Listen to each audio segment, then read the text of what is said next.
would be as per the MD CAT syllabus जो आपके सामने लिखा हुआ है, जिसके अंदर हम लोग सबसे पहले पढ़ेंगे rate of reaction, determination of the rate of a chemical reaction, factors affecting rate of reaction. अब इसके वैलेंस के अंदर कितने इलेक्ट्रॉन्स हैं? एक इलेक्ट्रॉन। इसके वैलेंस के अंदर कितने इलेक्ट्रॉन्स हैं? दो इलेक्ट्रॉन्स। एक इलेक्ट्रॉन रिमूव करना ईजी है या दो इलेक्ट्रॉन रिमूव करना ईजी है? आयनाइजेशन एनर्जी किसके लिए कम रिक्वायर्ड होगी? ऑब्वियसली सोडियम के लिए। एक इलेक्ट्रॉन है, आपने इजीली उसको रिमूव कर दिया। अगर आपने इलेक्ट्रॉन इजीली रिमूव कर दिया तो इसका मतलब है इसका रेट क्या होगा?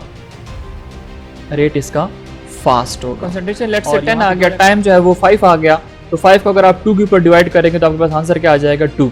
Now this is known as rate of reaction. ये मैंने आपको कंसंट्रेशन पर यूनिट टाइम, ठीक है। अगर आपके पास कोई सब्सटेंस है, उसकी कितनी अमाउंट कितने टाइम के अंदर कन्वर्ट हो रही है रिएक्टेंट से प्रोडक्ट में या प्रोडक्ट से रिएक्टेंट में, जब हम रिवर्सिबल रिएक्शन पढ़ते हैं, ठीक है। दो टाइप की रिएक्शन हम पढ़ते हैं ना। एक अस्सलाम वालेकुम dear viewer, welcome to I am chemist. This is lecturer Imran, MPhil chemistry. और आज की जो वीडियो है इसके अंदर हम chapter number 7 that is reaction kinetics, इसको डिटेल के साथ स्टडी करेंगे। जो इम्पोर्टेंट कॉन्सेप्ट्स होंगे वो मैं आपके साथ शेयर करने वाला हूँ।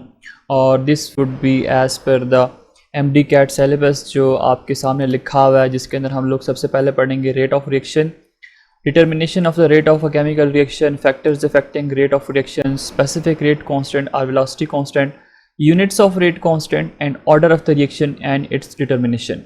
तो ये सारे के सारे सब टॉपिक्स हैं इस चैप्टर के, जो कि हम इंशाअल्लाह इस वीडियो के अंदर कवर करने की कोशिश करेंगे। अगर वीडियो की लेंथ बहुत ज़्यादा हो गई तो मे बी इट्स पॉसिबल कि हम इसको पार्ट 2 के अंदर डिवाइड कर लें, लेकिन कोशिश ये होगी कि हम इसको 1 गो में ही इसको सारा के सारा कवर अप कर लें।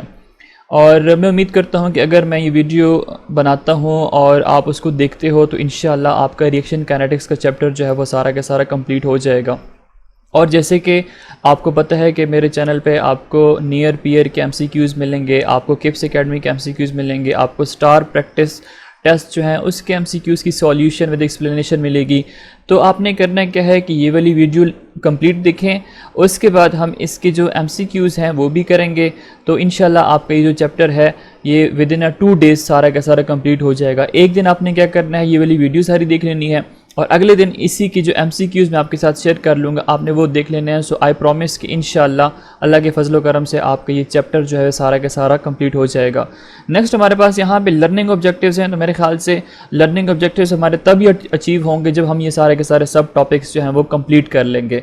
सो चलें वीडियो को स्टार्ट करते हैं और पहला जो टॉपिक है उसकी तरफ बढ़ते हैं। सो स्टूडेंट, सबसे पहले हम ये देख लेते हैं कि रिएक्शन काइनेटिक्स जो है इसकी डेफिनेशन क्या है, ठीक है। Reaction kinetics definition I hope so आप लोगों ने फर्स्ट ईयर पढ़ा हुआ है तो आपको ऑलरेडी आती होगी, लेकिन फिर भी हम इसको एक दफ़ा पढ़ लेते हैं। और याद रखें कि मेरा जो टीचिंग का मेथड है वो ये है कि मैं नोट्स सामने रख के आपको पढ़ाता हूँ। और आप बहुत सारे यूट्यूबर्स देखेंगे, मुझसे बहुत काबिल बंदे आप देखेंगे वो आपको पढ़ाते हैं, लेकिन उसमें होता ये है कि आपका जो कोर्स है उससे वो कहीं दूर चले जाते हैं। आल्दो वो आपके लिए बहुत अच्छा होता है, आपके कॉन्सेप्ट ज़्यादा क्लियर हो जाते हैं, लेकिन मैं क्या करूँगा, आपकी जो बुक्स है वो अपने सामने रखूँगा, उसके साथ जो एडिशनल कॉन्सेप्ट्स हैं वो मैं आपके साथ शेयर करूँगा। तो इंशाल्लाह आपको इसमें फ़ायदा ज़रूर होगा। So the study is concern with the rate of a chemical reaction and factors that affect the rate of a chemical reaction and the mechanism of the reaction constitute the subject matter of reaction kinetics. अब reaction kinetics हम लोग क्यों पढ़ते हैं? इसकी basic reason ये है कि अगर हमारे पास कोई केमिकल रिएक्शन है, ठीक, केमिकल रिएक्शन क्या है? आपके पास एक सब्सटेंस है, आपने उसको दूसरे सब्सटेंस के अंदर कन्वर्ट कर दिया, मतलब आपके पास रिएक्टेंट है, आपने उसको प्रोडक्ट के अंदर कन्वर्ट करना है। तो आप किस तरह करते हो? केमिकल रिएक्शन की मदद से करते हो। जैसे आप वाटर बनाते हो तो आप हाइड्रोजन और ऑक्सीजन को मिक्स करते हो, तब जाके आपके पास क्या बनता है? वाटर की फॉर्मेशन होती है। Now this is a chemical reaction. हम बैलेंस केमिकल इक्वेशंस जो है वो लेटर ऑन पढ़ेंगे। मैं सिर्फ यहाँ पे आपको डेफिनेशन जो है समझाने की कोशिश कर रहा हूँ। अब ये केमिकल रिएक्शन अगर हो रहा है तो किसी स्पीड के साथ हो रहा होता है, रेट के साथ हो रहा होता है। तो आपको पता है कि रेट जो है दैट इज व्हाट? कॉन्सेंट्रेशन पर यूनिट टाइम, ठीक है। अगर आपके पास कोई सब्सटेंस है, उसकी कितनी अमाउंट कितने टाइम के अंदर कन्वर्ट हो रही है रिएक्टेंट से प्रोडक्ट में या प्रोडक्ट से रिएक्टेंट में, जब हम रिवर्सिबल रिएक्शन पढ़ते हैं। ठीक है, दो टाइप की रिएक्शन हम पढ़ते हैं ना, एक होता है रिवर्सिबल, एक होता है इरिवर्सिबल रिएक्शन। इरिवर्सिबल में क्या होता है कि वन डायरेक्शनल होता है, एक साइड पे जाएगा, बस रिएक्टेंट जो है वो कन्वर्ट हो जाएंगे प्रोडक्ट्स के अंदर। और इरिवर्सिबल क्या होता है कि reactant are converted into products and then products are reconverted into reactant. इनके बीच में इक्विलिब्रियम एस्टैब्लिश होता है, जो हम केमिकल इक्विलिब्रियम के अंदर ऑलरेडी डिस्कस कर चुके हैं। तो सबसे पहला काम जो केमिकल काइनेटिक डील करता है that is with the rate of a chemical reaction. उसके बाद ऐसे कौन कौन से फैक्टर्स हैं जिनके ऊपर केमिकल रिएक्शन डिपेंड करता है, उनकी स्टडी हम कहाँ पे करते हैं, रिएक्शन काइनेटिक्स के अंदर, जो कि आपके एमडी कैट के कोर्स के अंदर बहुत इंपॉर्टेंट एक अहम टॉपिक है। फैक्टर्स हम पढ़ेंगे जिसमें आप पढ़ते हो टेम्परेचर पढ़ते हो, आप कॉन्सेंट्रेशन के बारे में पढ़ते हो, आप प्रेशर के बारे में पढ़ते हो, आप वॉल्यूम के बारे में पढ़ते हो। So there are different factors जिसके ऊपर किसी भी केमिकल रिएक्शन का रेट जो है वो डिपेंड करता है, और उसको हम कहाँ पे स्टडी करते हैं, उसको हम स्टडी करते हैं रिएक्शन काइनेटिक्स के अंदर।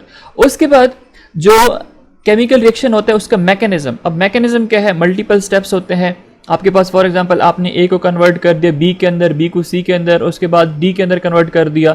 तो अब ये जो कन्वर्जन है ए टू डी, ये क्या होता है, एक प्रोपोज्ड मैकेनिज्म के थ्रू हो रहे होते हैं। जैसे आप मैकेनिज्म के बारे में तो आप बेहतर जानते होंगे जब आप ऑर्गेनिक केमिस्ट्री में पढ़ते हो।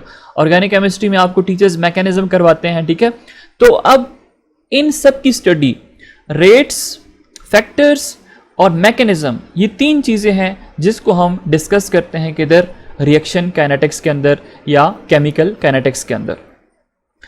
अब केमिकल काइनेटिक्स की अगर हम बात करते हैं, so the breaking of pre existence bond and the formation of new bond is called chemical change और केमिकल रिएक्शन। अब सबसे पहले हमारे पास क्या है, केमिकल रिएक्शन क्या है। केमिकल रिएक्शन ये है कि अगर हमारे पास ऑलरेडी एक मॉलिक्यूल है, उसके अंदर बॉन्ड्स मौजूद हैं, हम क्या करते हैं, उसको तोड़ते हैं और उसके बाद न्यू बॉन्ड की फॉर्मेशन करते हैं। जैसे हमारे पास जो मैंने पहले एग्जांपल दी कि हमारे पास यहाँ पे हाइड्रोजन है, हमारे पास यहाँ पे ऑक्सीजन है। अब हाइड्रोजन और ऑक्सीजन के केस में हम देखते हैं कि हाइड्रोजन के बीच में क्या होता है, मॉलिक्यूल के बीच में सिंगल बॉन्ड है। इसी तरह ऑक्सीजन के बीच में क्या होता है, डबल बॉन्ड होता है, ठीक है। तो अब होता यह है कि जब केमिकल रिएक्शन होता है तो इससे हमारे पास फॉर्मेशन होती है वाटर की। अब वाटर में अगर आप देखें तो ऑक्सीजन और हाइड्रोजन के बीच में तो बॉन्ड नहीं है, लेकिन जब हम रिएक्टेंट की बात करते हैं, जब प्रोडक्ट में हम देखते हैं वाटर में, तो देखिए ऑक्सीजन और हाइड्रोजन के बीच में क्या है, केमिकल बॉन्ड की फॉर्मेशन हो गई है। Now this is a chemical reaction कि जो इनिशियल रिएक्टेंट्स होते हैं उनके बीच में जो बॉन्ड होती है उनकी ब्रेकेज होती है। प्रोडक्ट्स में दोबारा से क्या होता है, दोबारा से रीफॉर्मेशन होती है, उन बॉन्ड्स की नए बॉन्ड्स की फॉर्मेशन होती है। Now this is known as chemical reaction या this is known as chemical change. On the basis of rate of reaction, chemical reaction can be broadly classified into 3 types. अब rate of reaction के basis पे हम जो है तो किसी भी केमिकल रिएक्शन को 3 टाइप्स में कैटेगराइज करते हैं, जिसमें सबसे पहले हमारे पास होता है बहुत ज़्यादा तेज reaction, very fast reaction. Number 2 very slow reaction and number 3 moderately slow reactions. अब इसकी एग्जांपल्स आपके सामने लिखे हैं। वेरी फास्ट रिएक्शन में एसिड और बेस जब आप रिएक्ट करते हो तो वो क्या आपके पास बहुत तेज रिएक्शन करते हैं। जैसे हमारे पास यहाँ पे लिखा हुआ है silver nitrate when react with sodium chloride it form silver chloride and sodium nitrate. ये बहुत ज़्यादा फास्ट रिएक्शन होता है, माइक्रो सेकंड्स के अंदर ही कंप्लीट हो जाता है। इसी तरह एसिड बेस रिएक्शंस जो हैं, न्यूट्रलाइजेशन रिएक्शन, वो भी फ्रैक्शन ऑफ सेकंड के अंदर कंप्लीट हो जाते हैं। So we call them very fast reaction. Then we have very slow reaction when iron react with water in the presence of atmospheric oxygen. So हमारे पास rust की formation होती है, जो जंग लगना, कोरोजन आप लोगों ने पढ़ा हुआ है, ठीक है। अब अगर आप लोहे की बात करते हो, आयरन की बात करते हो, तो आयरन को अगर आप एटमॉस्फेयर के अंदर रखते हो तो ऐसा नहीं होता कि एक दिन के अंदर या 2 दिन के अंदर उसको जंग लग जाए। अगर आपने उसको रखा हुआ है तो वो क्या करेगा, कुछ दिनों के बाद, बल्कि कुछ महीनों के बाद आयरन को क्या होता है, जंग लगता है, रस्टिंग ऑफ आयरन होती है। So this process is very slow और इसका जो रेट होता है वो बहुत ज़्यादा स्लो होता है। Then we have moderately slow reaction, मतलब कि इंटरमीडिएट होते हैं, ना तो बहुत ज़्यादा फास्ट होते हैं ना तो बहुत ज़्यादा स्लो होते हैं। For example we have ethanol, ठीक है, which is an alcohol, and we have acetic acid. और हमारे पास फॉर्मेशन किस चीज़ की होती है, we get the formation of ester और वाटर की फॉर्मेशन होती है। अब ये हमारे पास क्या होता है, ये ना तो बहुत तेज़ रिएक्शन हो, बहुत फास्ट जाता है, ना ही बहुत स्लो जाता है। और इस रिएक्शन को आपने ऑर्गेनिक केमिस्ट्री के अंदर पढ़ा है, मैंने बजाते खुद आपको पढ़ाया था। This is known as esterification reaction. हमारे पास क्या है, दिस इज एस्टरिफिकेशन, या इसको हम फिशर एस्टरिफिकेशन रिएक्शन कहते हैं। So this is an example of moderately slow reaction. Now we have in another definition that is rate of reaction. अब रेट क्या है मैंने आपको यहाँ पे पहले बता दिया, concentration per unit time is known as rate.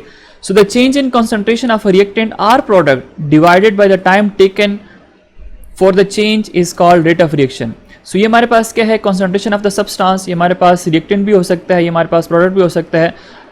Time taken for the change is known as rate of reaction. या इसको हम change in concentration को हम delta C से represent कर लेते हैं, तो चेंज इन टेम्परेचर को हम क्या कर सकते हैं, डेल्टा टी के साथ रिप्रेजेंट कर लेते हैं. Now this is known as rate of reaction. ठीक है, अगर आपके पास कोई रिएक्टेंट है या प्रोडक्ट है वो कितने टाइम में कन्वर्ट होता है रिएक्टेंट से प्रोडक्ट्स के अंदर या फिर प्रोडक्ट से रिएक्टेंट के अंदर, this is known as rate of reaction.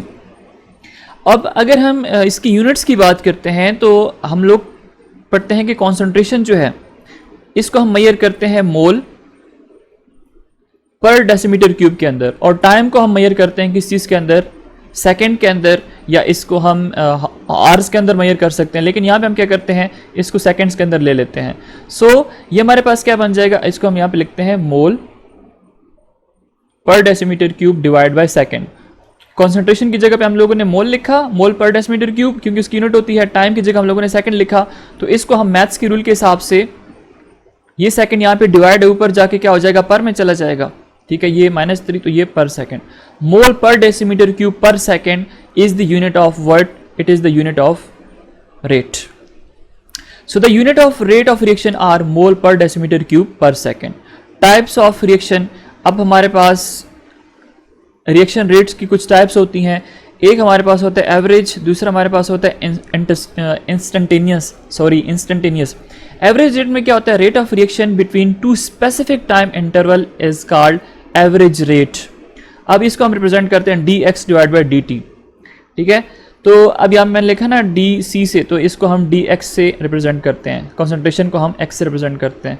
अच्छा, अब इसमें क्या होता है कि अगर आपके पास दो पॉइंट्स हैं a और b, अब इन दोनों के बीच में जो रेट है इसको जब हम मेजर करते हैं, so that is known as average rate. उसके बाद हमारे पास जो दूसरा है that is instantaneous rate. The rate at any instant during a specific interval of time is called instantaneous rate. अब कहता है कि ये हमारे पास किसी भी इंस्टेंट के ऊपर आप अगर रेट को मेजर करते हो किसी भी केमिकल रिएक्शन का, so that is known as instantaneous rate. अब यहाँ पे क्या होता है कि टू स्पेसिफिक टाइम इंटरवल की हम बात करते हैं, लेकिन इंस्टेंटेनियस में हम क्या करते हैं कि किसी स्पेसिफिक इंटरवल की हम बात करते हैं और वहाँ पे हम मेजरिंग करते हैं रेट की, so that would be instantaneous rate.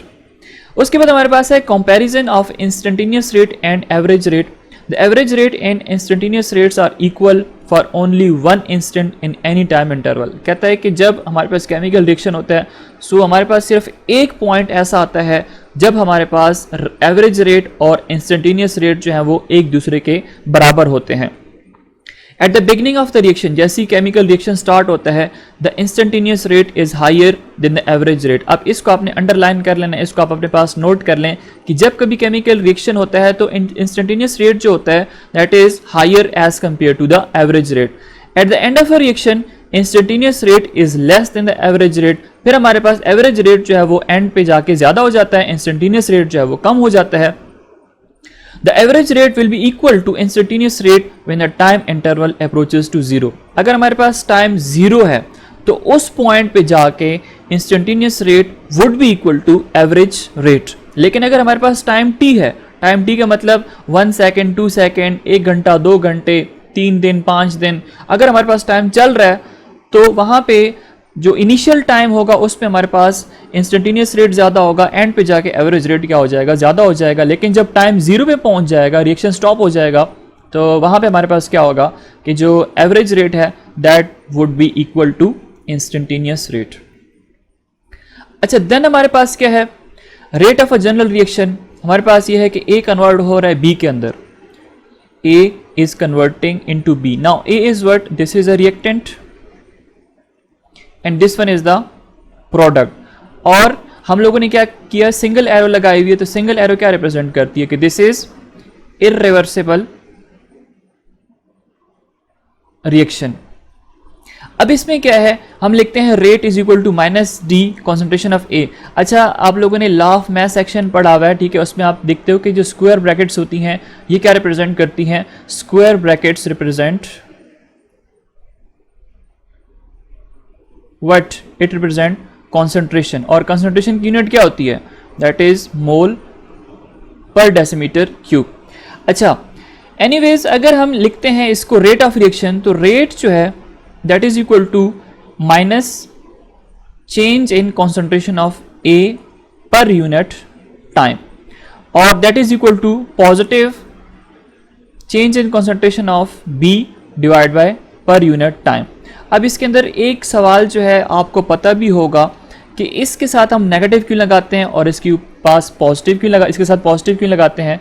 उसकी वजह ये होती है कि जब हमारे पास टाइम गुजर रहा होता है, ठीक है, जैसे अगर हमारे पास ये ग्राफ है, ठीक है, आप लोगों ने केमिकल जो इक्विलिब्रियम है उसके अंदर पढ़ा था कि अगर हमारे पास ये टाइम यहाँ पे है, यहाँ पे हम टाइम ले लेते हैं, यहाँ पे हम कॉन्सेंट्रेशन ले लेते हैं, ठीक है। अब ये हमारे पास क्या है, यहाँ पे हम कहते हैं कि दिस इज ए और यहाँ पे हम कहते हैं कि बी है। जब हमारे पास टाइम बिल्कुल ज़ीरो होता है तो हमारे पास जो ए है ना उसकी कॉन्सेंट्रेशन क्या होगी, दैट वुड बी मैक्सिमम, लेकिन जो बी है उसकी कॉन्सेंट्रेशन क्या होगी, दैट वुड बी ज़ीरो।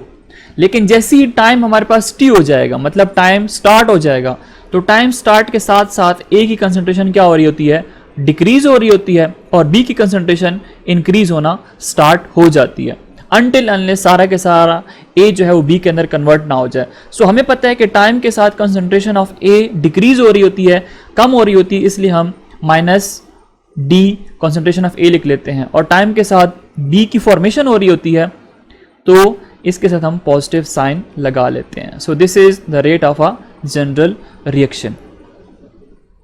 अभी अगर हमारे पास एक से ज़्यादा मॉलिक्यूल इन्वॉल्व हो, फॉर एग्जांपल अगर हमारे पास ए है, इसको बी के साथ हमने रिएक्ट करवाना है, इससे सी और डी की फॉर्मेशन हो रही है, तो इसके लिए जो रेट होगा that would be equal to minus d concentration of A, और बी के लिए रेट क्या होगा, वो भी हमारे पास सेम होगा, रेट जो होगा that is divide by delta T भी होगा ना, minus delta concentration of B और डेल्टा टी। और अगर हम सी और डी के हिसाब से देखते हैं तो रेट क्या होगा, rate is equal to positive delta concentration of C divide by delta T, और अगर डी के हिसाब से देखेंगे तो रेट क्या होगा, वो हमारे पास positive concentration of d change in time. So negative का मतलब यहाँ पे कन्वर्जन हो रही है रिएक्टेंट की इनटू प्रोडक्ट्स। उसके बाद rate law for elementary reaction. Elementary reaction यहाँ पे मॉलिक्यूलरिटी है, यहाँ पे हमारे पास रेट लॉ है। अगर हमारे पास सिर्फ एक रिएक्टेंट है वो कन्वर्ट हो रहा है प्रोडक्ट्स के अंदर, ठीक है, अगर हमारे पास एक रिएक्टेंट है सो उसको आप क्या कहते हैं, उसकी मॉलिक्यूलरिटी क्या होती है, दैट इज यूनिमोलिकुलर। किसी स्टूडेंट ने पूछा था कि सर मॉलिक्यूलरिटी क्या होती है, जब मैंने जो पेड एमडी कैट के पीएमसी के जो पेड टेस्ट कराए थे उसके अंदर एक स्टूडेंट ने पूछा था कि सर ये मॉलिक्यूलरिटी क्या होती है।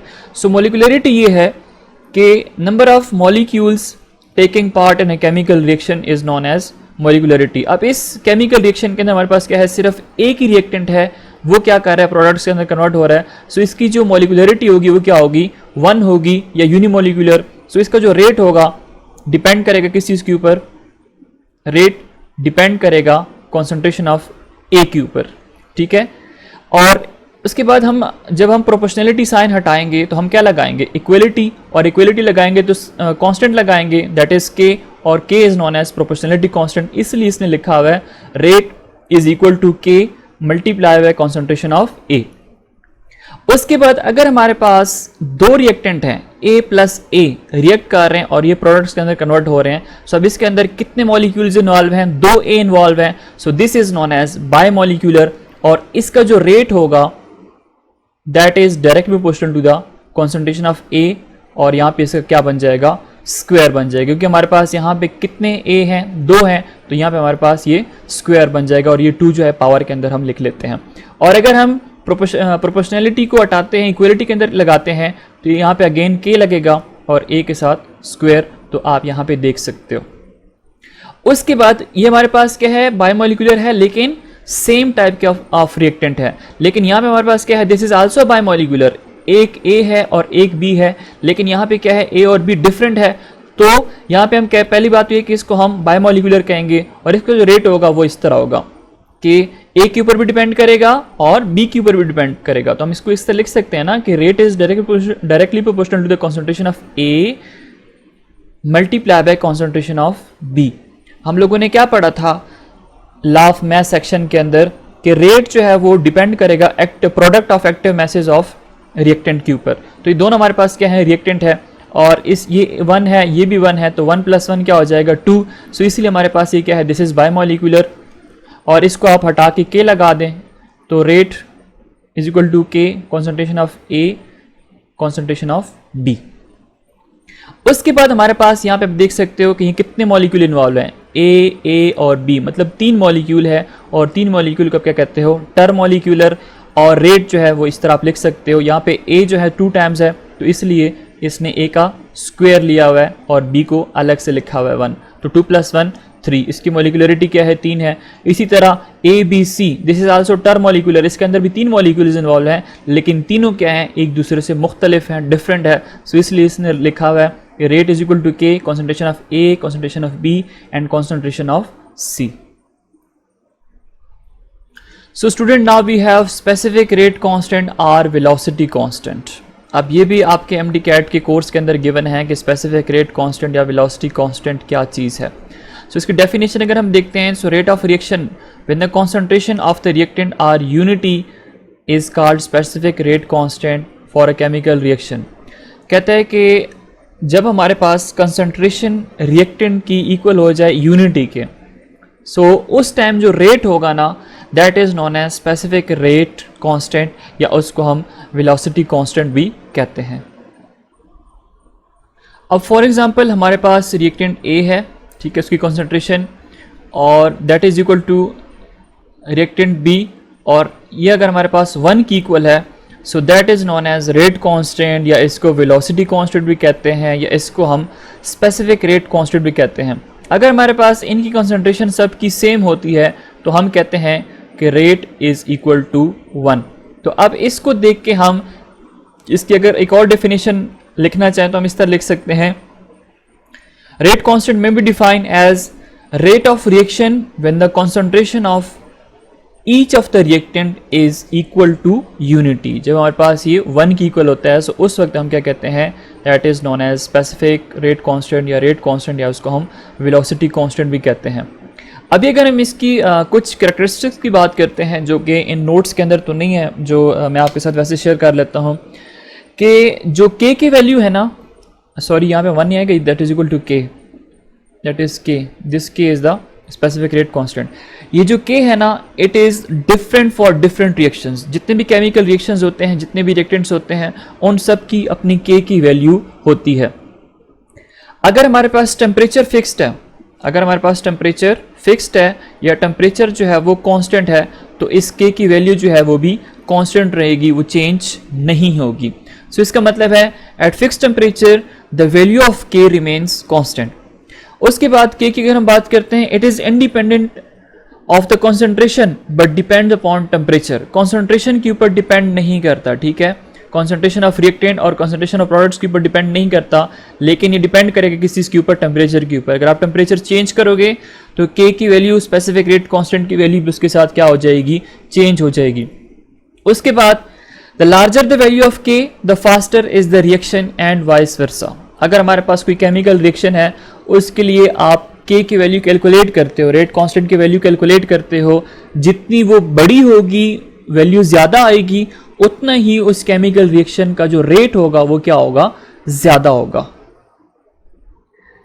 अभी हम लोग डिफरेंट ऑर्डर्स पढ़ते हैं, ठीक है, फिर उससे हम के जो है इसकी यूनिट निकालते हैं। तो अगर हम वो निकालना चाहें तो हम वो यहाँ पे निकाल सकते हैं। जैसे हमारे पास सबसे पहले है ज़ीरो ऑर्डर, ठीक है, ज़ीरो ऑर्डर रिएक्शन है, इसके लिए एन की जो वैल्यू होती है दैट इज़ 0। अगर ज़ीरो ऑर्डर है तो हमारे पास क्या होगा, 0। और अगर हम इसकी यूनिट्स लिखना चाहें तो हम यहाँ पे इसकी यूनिट्स लिख लेते हैं। हम कहते हैं कि कॉन्सेंट्रेशन हम मेजर करते हैं किसके अंदर, मोल पर डेसीमीटर क्यूब, या मोल को हम मेजर करते हैं मोल पर डेसीमीटर क्यूब या मोल पर लीटर।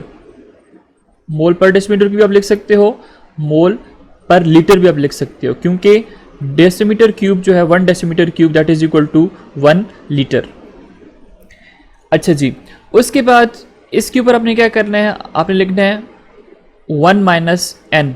अब एन की वैल्यू यहाँ पे क्या है, 0 ऑर्डर है तो 0 हो जाएगी। सो यहाँ पे हम लिख सकते हैं कि इसकी जो यूनिट होगी दैट इज मोल। अच्छा, यहाँ पे टाइम भी तो आएगा ना, पर सेकंड में आप इसके ऊपर टाइम भी तो लगाओगे। सो ये हो जाएगा मोल per decimetre cube per second. अगर हमें सेकंड के ऊपर ले जाए तो मेरे पास आगे जगह कम है, चले हम इसको आगे ले जाते हैं। तो हम इस सेकंड को ऊपर अगर लेके जाएंगे तो ये क्या कर जाएगा, पर के अंदर चला जाएगा। उसके बाद हमारे पास जो ऑर्डर ऑफ रिएक्शन है that is first order reaction. अगर फर्स्ट है तो उसके लिए n की वैल्यू क्या हो जाएगी, दैट इज इक्वल टू 1। अब ये n जो है ये हमारे पास क्या बता रहा है, ऑर्डर ऑफ रिएक्शंस बता रहा है। सो हम यहाँ पे लिखेंगे मोल पर डेसीमीटर क्यूब और टाइम के साथ है तो पर सेकंड आ जाएगा। अब 1 माइनस 1 करेंगे तो हमारे पास इसकी पावर क्या आ जाएगी, 0 आ जाएगी। जब पावर 0 आ जाएगी तो इसका मतलब है ये सारी की सारी वैल्यू खत्म हो जाएगी ना। हम इसको ऐसे लिख सकते हैं मोल पर डेसीमीटर क्यूब, ये इक्वल हो जाएगा 0 के, सेकंड बरकरार रहेगा। अब ये अगर 0 की इक्वल हो जाता है तो ये सेकंड ऊपर जाएगा तो इक्वल हो जाएगा पर सेकंड के। हेंस जो फर्स्ट ऑर्डर है उसके लिए रेट कांस्टेंट इक्वल हो जाएगा पर सेकंड के। उसके बाद हमारे पास सेकंड ऑर्डर रिएक्शन है। सेकंड ऑर्डर के लिए n की वैल्यू क्या हो जाएगी, 2 होगी। तो अगर इसको हम लिखते हैं तो ये हो जाएगा मोल पर डेसीमीटर क्यूब 1 माइनस 2 हो जाएगा, ठीक है। सो अगर हम इसको 1 माइनस 2 करेंगे, अच्छा यहाँ पे टाइम है तो सेकंड भी आ जाएगा। सो 1 माइनस 2 क्या होता है, दैट इज इक्वल टू -1। अगर ये -1 है तो ये वैल्यू क्या कर जाएगी, नीचे की तरफ चली जाएगी, ठीक है। तो ये हमारे पास इक्वल हो जाएगा mole decimetre cube per second. So this is the unit for second order reaction, या this is the unit of rate constant for second order reaction. अच्छा स्टूडेंट्स, यहाँ पे क्या होगा, ये हमारे पास यहाँ पे -1 में आ जाएगा, ये -3 जो है ये +3 में आ जाएगा, ठीक है। अगर आपको जनरल मैथ्स आती है तो आपको इस चीज़ की समझ आ जाएगी। अगर आप मेरी तरह नालायक हैं तो आपको मैं दोबारा से करा देता हूँ। देखिए यहाँ पे 1 माइनस 2 अगर आप करेंगे तो आपके पास आंसर आ जाएगा मोल पर डेसीमीटर क्यूब 1 माइनस 2, ये -1 आ जाएगा और डिवाइड बाय क्या है, यहाँ पे हमारे पास टाइम सेकंड में है। तो ये -1 को अगर हमने पॉजिटिव बनाना है तो इस वैल्यू को हम क्या कर लेते हैं, नीचे की तरफ ले जाते हैं। तो हम इसको ऐसे लिख सकते हैं, सेकंड ऊपर चला जाएगा, पर second divide by mole decimetre cube, ठीक है। इसको हम ऐसे लिखेंगे। और अगर इसी को आप ऊपर लेकर आएंगे तो ये किस तरह बन जाएगा, ये बनेगा, ये मोल पॉजिटिव में, ये नेगेटिव में चला जाएगा। ये डेसीमीटर क्यूब जो नेगेटिव के अंदर है तो ये इसका साइन जो है पॉजिटिव हो जाएगा, और ये पर सेकंड तो वैसे भी ऊपर है। So this is the unit for second order reaction. I hope so आपको इसकी समझ आ गई होगी। अच्छा जी, अब आगे हमारे पास क्या है, इसको सेट कर लूँ। अच्छा जी, इसके साथ एक्सप्लेनेशन है। According to law of mass action for a general chemical reaction, A moles of A react with B moles of B to produce C moles of C and D moles of D। अब ये जो small a है ये हमारे पास क्या represent कर रहा होता है, ये मोल्स रिप्रेजेंट कर रहा होता है। ये a जो है ये हमारे पास एटम वगैरह जो है या मॉलिक्यूल, इनको रिप्रेजेंट कर रहा होता है, रिएक्टेंट को एक्चुअली रिप्रेजेंट कर रहा होता है। अब इसके लिए हम रेट लॉ जो लिखते हैं, हम कहते हैं कि रेट जो है ये डिपेंड करता है किस चीज़ के ऊपर, concentration of A raise to the power A and concentration of B raise to the power B। Law of mass section के अंदर हम लोगों ने पढ़ा था कि जो कोफिशिएंट है, ये जो हमारे पास नंबर ऑफ मोल्स हैं, इसको हम पावर के अंदर ले जाते हैं, पावर में हम इसको लिख लेते हैं। सो अब ये जो प्रोपोर्शनैलिटी साइन है इसको आपने क्या करना है, इक्वलिटी के अंदर चेंज करना है। तो ये बन जाएगा K concentration of A raise to the power A concentration of B raise to the power B। Rate जो है किस चीज़ के ऊपर डिपेंड करेगा, रिएक्टेंट्स के ऊपर, और रिएक्टेंट हमारे पास क्या है, A and B। Here K is called specific rate constant or velocity constant for the reaction. Let A is equal to 1 mole per decimeter cube and B is equal to 1 mole per decimeter cube. So rate of reaction is equal to 1 multiplied by 1 that is equal to K. So आप यहाँ से इसको derive कर सकते हैं, ठीक है। जो मैंने यहाँ पे लिखा था, एक मिनट, ये रेट इज इक्वल टू के, तो इसकी डेरिवेशन आप यहाँ पे लिख सकते हैं।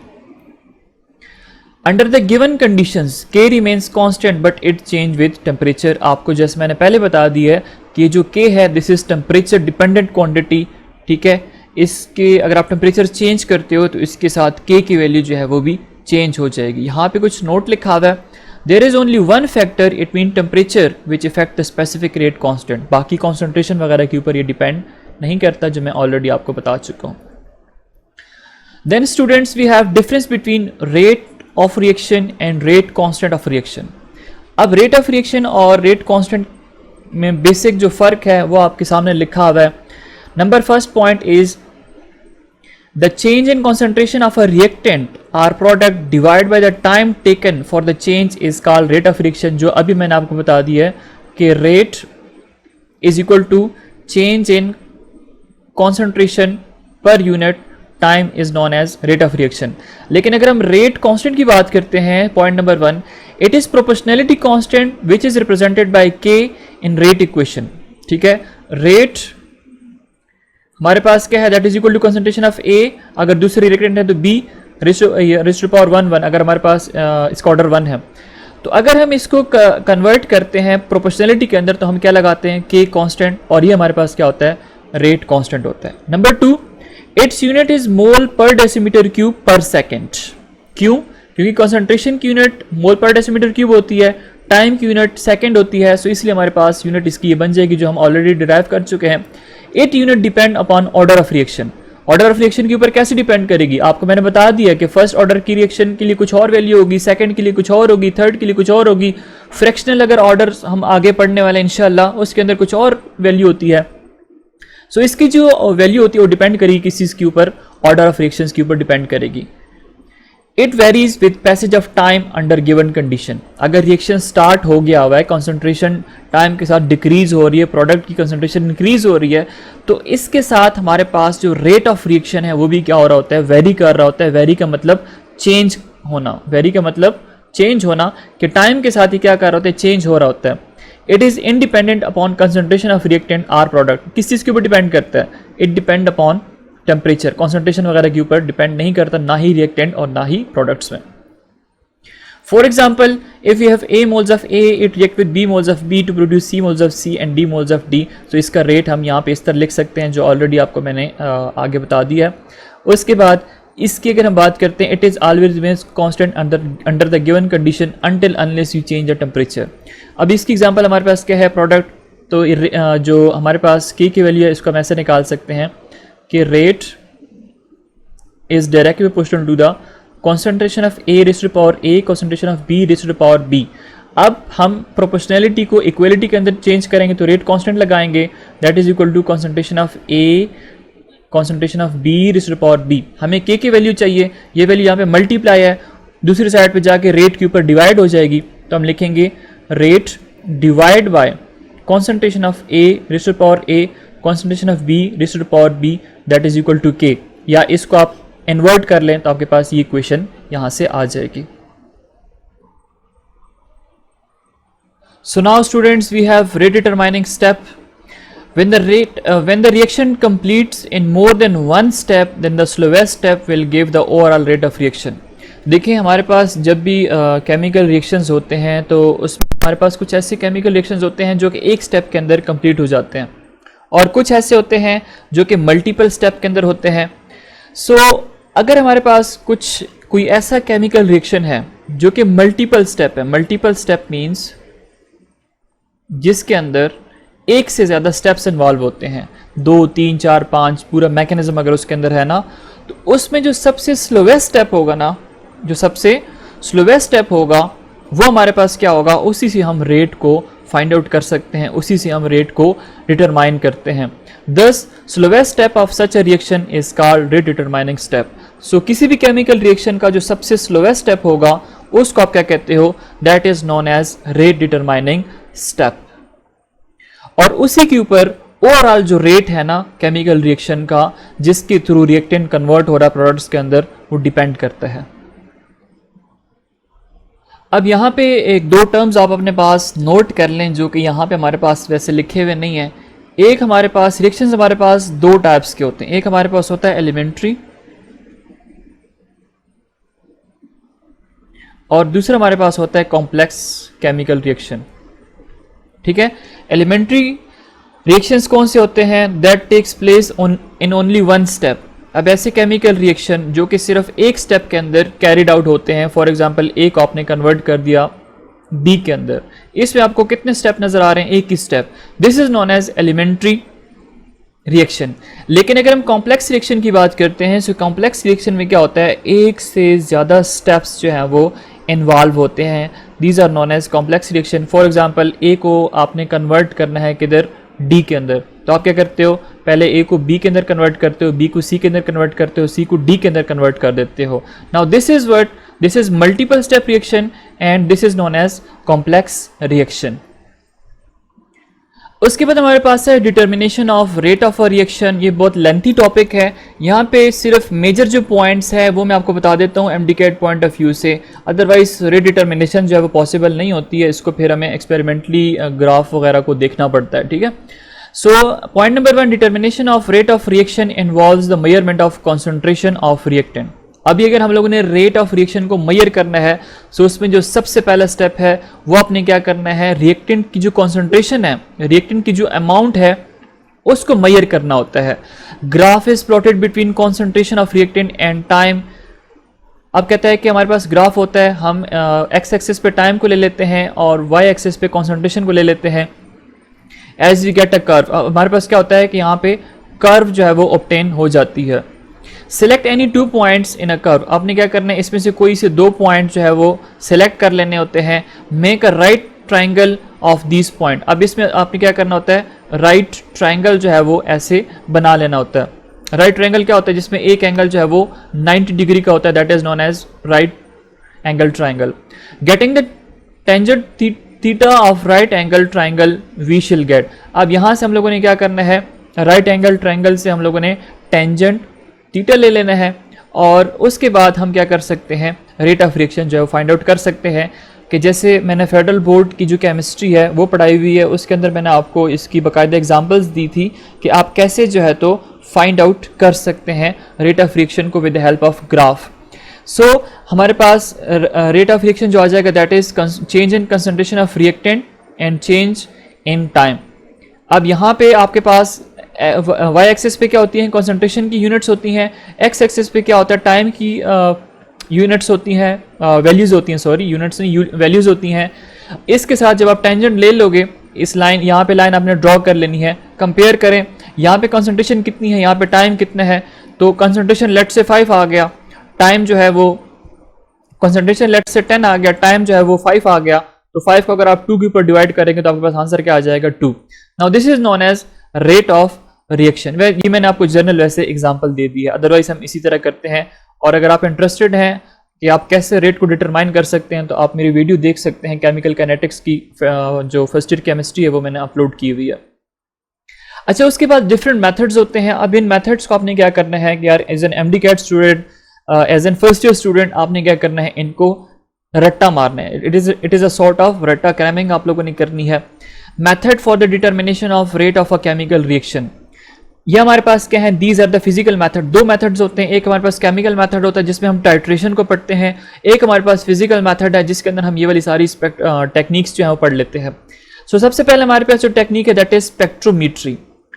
Spectrophotometer is used. अब अगर आप सेकेंड ईयर के स्टूडेंट हैं फेडरल बोर्ड के, तो आप लोगों ने लास्ट चैप्टर के अंदर स्पेक्ट्रोस्कोपी पढ़ी हुई है। What is spectroscopy? Interaction of light with matter is known as what? Spectroscopy. और इसके अंदर फिर हम लोग 4 टाइप की स्पेक्ट्रोस्कोपी पढ़ते हैं। एक को हम कहते हैं IR spectroscopy which is known as infrared spectroscopy. इसकी मेरी बहुत अच्छी वीडियो अल्हम्दुलिल्लाह बहुत ज़्यादा हिट हुई हुई है, वो आप देख सकते हो। उसके बाद हम NMR की भी स्पेक्ट्रोस्कोपी स्टडी करते हैं, न्यूक्लियर मैग्नेटिक रेजोनेंस। उसके बाद हम UV स्पेक्ट्रोस्कोपी पढ़ते हैं, विजिबल स्पेक्ट्रोस्कोपी, अल्ट्रावायलेट या विजिबल। और उसके बाद जो स्पेक्ट्रोमीट्री होती है दैट इज मैस स्पेक्ट्रोमीट्री। ये 3 ऊपर जो लिखी है ना, इसको हम कहते हैं स्पेक्ट्रोस्कोपी और ये जो है मैस, इसको हम स्पेक्ट्रोमीट्री कहते हैं। इन तीनों के अंदर इन्वॉल्वमेंट होती है लाइट की, इसके अंदर मैस के अंदर हम इलेक्ट्रॉन्स की बम्बार्डमेंट करते हैं, तो इसलिए हम इसको स्पेक्ट्रोमीट्री कह देते हैं। एनीवेज, यहाँ पे हमारे पास जो हम डिवाइस यूज़ करते हैं that is known as spectrophotometer, और स्पेक्ट्रोफोटोमीटर की मदद से हम क्या करते हैं, केमिकल रिएक्शंस जो भी रिएक्टेंट है उनके साथ लाइट की इंटरेक्शन करते हैं, उसके बाद फिर हम इसकी स्टडी करते हैं। Reactants and products absorb ultraviolet infrared radiations, amount of radiation absorbed give the rate of chemical reaction. हम करते क्या हैं कि यहाँ से एक सोर्स लेते हैं, वहाँ से लाइट आ रही होती है, लाइट को हम लाइट की पाथ में हम लोग रख लेते हैं केमिकल रिएक्शन को, ठीक है, जहाँ पे हम कंसंट्रेशन हमारे पास होती है रिएक्टेंट की भी, प्रोडक्ट्स के अंदर कन्वर्जन हो रही होती है, उसके ऊपर से हम लोग लाइट सोर्स से रेडिएशंस जो है वो बम्बार्ड कर देते हैं। रेडिएशंस आ रही होती हैं, यहाँ पे एब्जॉर्ब होती हैं, कुछ एब्जॉर्ब होती हैं, बाकी क्या हो जाती हैं, आगे ट्रांसमिट हो जाती हैं। अब कितनी रेडिएशंस जो है वो एब्जॉर्ब हो गई हुई हैं उसको हम लोग मेजर कर लेते हैं। इतना आसान काम नहीं है, लेकिन हम चूंकि पाकिस्तानी, हम लोग सिर्फ और सिर्फ थ्योरी के ऊपर ही डिपेंड करते हैं। सो हम यही कहेंगे कि भाई जितनी रेडिएशन एब्जॉर्ब हो गई है, बाकी ट्रांसमिट हो गई है, तो जो एब्जॉर्प्शन है उसको हम मेजर कर लेते हैं। और उसके लिए लॉ हम पढ़ते हैं, अगर आप इंटरेस्टेड हैं तो आप इसको सर्च कर सकते हैं, बियर-लैम्बर्ट लॉ, ठीक है। बियर-लैम्बर्ट लॉ क्या करता है, ये मेजर कर रहा होता है, और इसी को हम स्पेक्ट्रोमीट्री कहते हैं, और इसी से हम रेट ऑफ रिएक्शन जो है उसको फाइंड आउट कर सकते हैं। सेकेंड जो है that is electrical conductivity method. इसमें क्या होता है, कंडक्टोमीट्री इज यूज्ड। अब ये इसमें आप as an MDCAT student आपने क्या करना है कि स्पेक्ट्रोमीट्री में हम क्या करते हैं, स्पेक्ट्रोफोटोमीटर को यूज करते हैं। इलेक्ट्रिकल कंडक्टिविटी मेथड के अंदर हम क्या करते हैं, कंडक्टोमीटर को यूज करते हैं। Conductivity depend upon concentration of ions in the solution. अब जितने ज्यादा आयंस होंगे रिएक्टेंट के सॉल्यूशंस के अंदर, उतनी ज्यादा कंडक्टिविटी होगी। मतलब conductivity is directly proportional to the concentration of ions. अगर कंसंट्रेशन ऑफ आयन रिएक्टेंट की ज्यादा होगी तो उतनी ज्यादा वो कंडक्टिविटी शो करते हैं। Conductivity of ion of reactant give rate of reaction. अब हम जब रिएक्टेंट के आयंस को लेते हैं, ठीक है, वही हमारे पास रेट ऑफ रिएक्शन देगा। Then we have an another method which is known as dilatometric method. इसमें क्या होता है, it is applied to the reaction in which volume of solution is change. अब ऐसी केमिकल रिएक्शन जिसके होने के बाद, मतलब अगर रिएक्टेंट ऐड करते हैं उसके बाद अगर वॉल्यूम के अंदर चेंजेस आ रही हैं, तो उसको हम कहाँ पे किस मेथड के थ्रू फाइंड आउट कर सकते हैं, डायलेमेट्रिक मेथड में, ठीक है। वॉल्यूम चेंजेस जहाँ पे हो रही होती हैं, तो इसको आप इस तरह याद रखें कि जहाँ पे वॉल्यूम चेंजेस हो रही होती हैं वो हमारे पास डायलेमेट्रिक मेथड होता है। Volume change of reaction is proportional to the extent of reaction. Volume change जो है कहता है ये प्रोपोर्शनल है किस चीज़ के, एक्सटेंट ऑफ रिएक्शन। एक्सटेंट कहते हैं हद। अगर वॉल्यूम चेंज ज़्यादा हो गया तो इसका मतलब है कि हमारे पास जो रिएक्शन है वो ज़्यादा प्रोसीड हो चुका हुआ है, और उसी से हम रेट जो है उसको फाइंड आउट कर सकते हैं। उसके बाद हमारे पास है optical rotation method, polarimeter is use. अब ऑप्टिकल आप लोगों ने पढ़ाई हुई है सेकेंड ईयर की केमिस्ट्री। आई डोंट नो कि जो पंजाब बोर्ड है उसमें है या नहीं, लेकिन फेडरल बोर्ड में मैंने खुद पढ़ाई हुई है ऑप्टिकल रोटेशन में। ऑप्टिकल रोटेशन में हम पोलरीमीटर यूज़ करते हैं। हम क्या करते हैं, जो भी कंपाउंड होता है, ऑर्गेनिक कंपाउंड है या इनऑर्गेनिक, जो भी हम रिएक्टेंट, आप यूँ कह सकते हो रिएक्टेंट जो है, उसको हम क्या करते हैं, उसके ऊपर लाइट सोर्स से लाइट आ रही होती है। अब लाइट ने मूव करना होता है स्ट्रेट लाइन में मूव करती है। आपने इसके पाथ में जो है तो रिएक्टेंट ऐड कर दिया, रख दिया सॉरी। अब रिएक्टेंट क्या करते हैं, इसकी प्रॉपर्टी होती है कि ये जो स्ट्रेट लाइट आ रही है इसको रोटेट कर देगा क्लॉकवाइज, ठीक है, या फिर इसको रोटेट करेगा एंटी क्लॉकवाइज। अगर ये क्लॉकवाइज रोटेट करता है so that is known as dextro rotatory isomer, और अगर एंटी क्लॉकवाइज रोटेट करेगा तो हमारे पास क्या होता है, लीवो रोटेटरी आइसोमर। ये हम ऑर्गेनिक केमिस्ट्री के अंदर अदरवाइज पढ़ते हैं। सो इसलिए हम कहते हैं polarimeter is used in optical rotation method. Reacting molecules rotate angle of rotation of plane polarised light. कि लाइट जो आ रही है प्लेन पोलराइज्ड का मतलब एक होती है ऑर्डिनरी लाइट। ऑर्डिनरी लाइट में क्या होता है कि हर डायरेक्शन में मूव कर रही होती है। ऑर्डिनरी लाइट की प्रॉपर्टी है कि हर डायरेक्शन के अंदर मूव कर रही होती है। हम क्या करते हैं, इसकी पाथ में रख देते हैं प्रिज्म। अब प्रिज्म क्या करते हैं कि जो लाइट यहां से आ रही है इसको कन्वर्ट कर देती है मोनोक्रोमेटिक लाइट के अंदर। इसको कन्वर्ट कर देती है मोनोक्रोमेटिक लाइट के अंदर। Now what is monochromatic light, जिसकी सिंगल वेवलेंथ होती है ना, light having single wavelength is known as monochromatic light. ये जो हमारे पास लाइट है जो हर डायरेक्शन में मूव कर रही है, इसकी बहुत ज्यादा वेवलेंथ होती है। So this is known as monochromatic light, poly means many, जिसकी बहुत ज़्यादा वेव लेंथ होती है। तो अब प्रिज्म का क्या काम है, प्रिज्म इसको मोनोक्रोमेटिक के अंदर कन्वर्ट कर रहा होता है, अब बिल्कुल स्ट्रेट मूव कर रही होती है। इसकी पाथ में आपने रिएक्टेंट ऐड कर दिया, अब वो क्या करेगा, या तो उसको क्लॉकवाइज रोटेट कर देगा या इसको एंटी क्लॉकवाइज रोटेट कर देगा। अब कितनी रोटेशन करेगा लाइट की, value of angle of rotation gives information about the rate of reaction, मतलब जितनी ज़्यादा रोटेशन करेगा उस हिसाब से आप क्या कर सकते हो, रेट ऑफ रिएक्शन की वैल्यू फाइंड आउट कर सकते हो।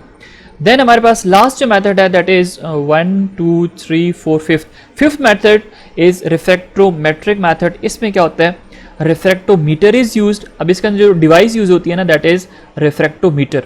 It is applied to the reaction in which change in refractive indices occurs. अब ऐसे केमिकल रिएक्शंस जिसके अंदर रिफ्रैक्टिव इंडिसेस चेंज होती हैं, वहाँ पे आप क्या करते हो, रिफ्रैक्टोमेट्रिक मेथड यूज करते हो। Transformation of glucose into alcohol can be analysed regarding rate of reaction through this method.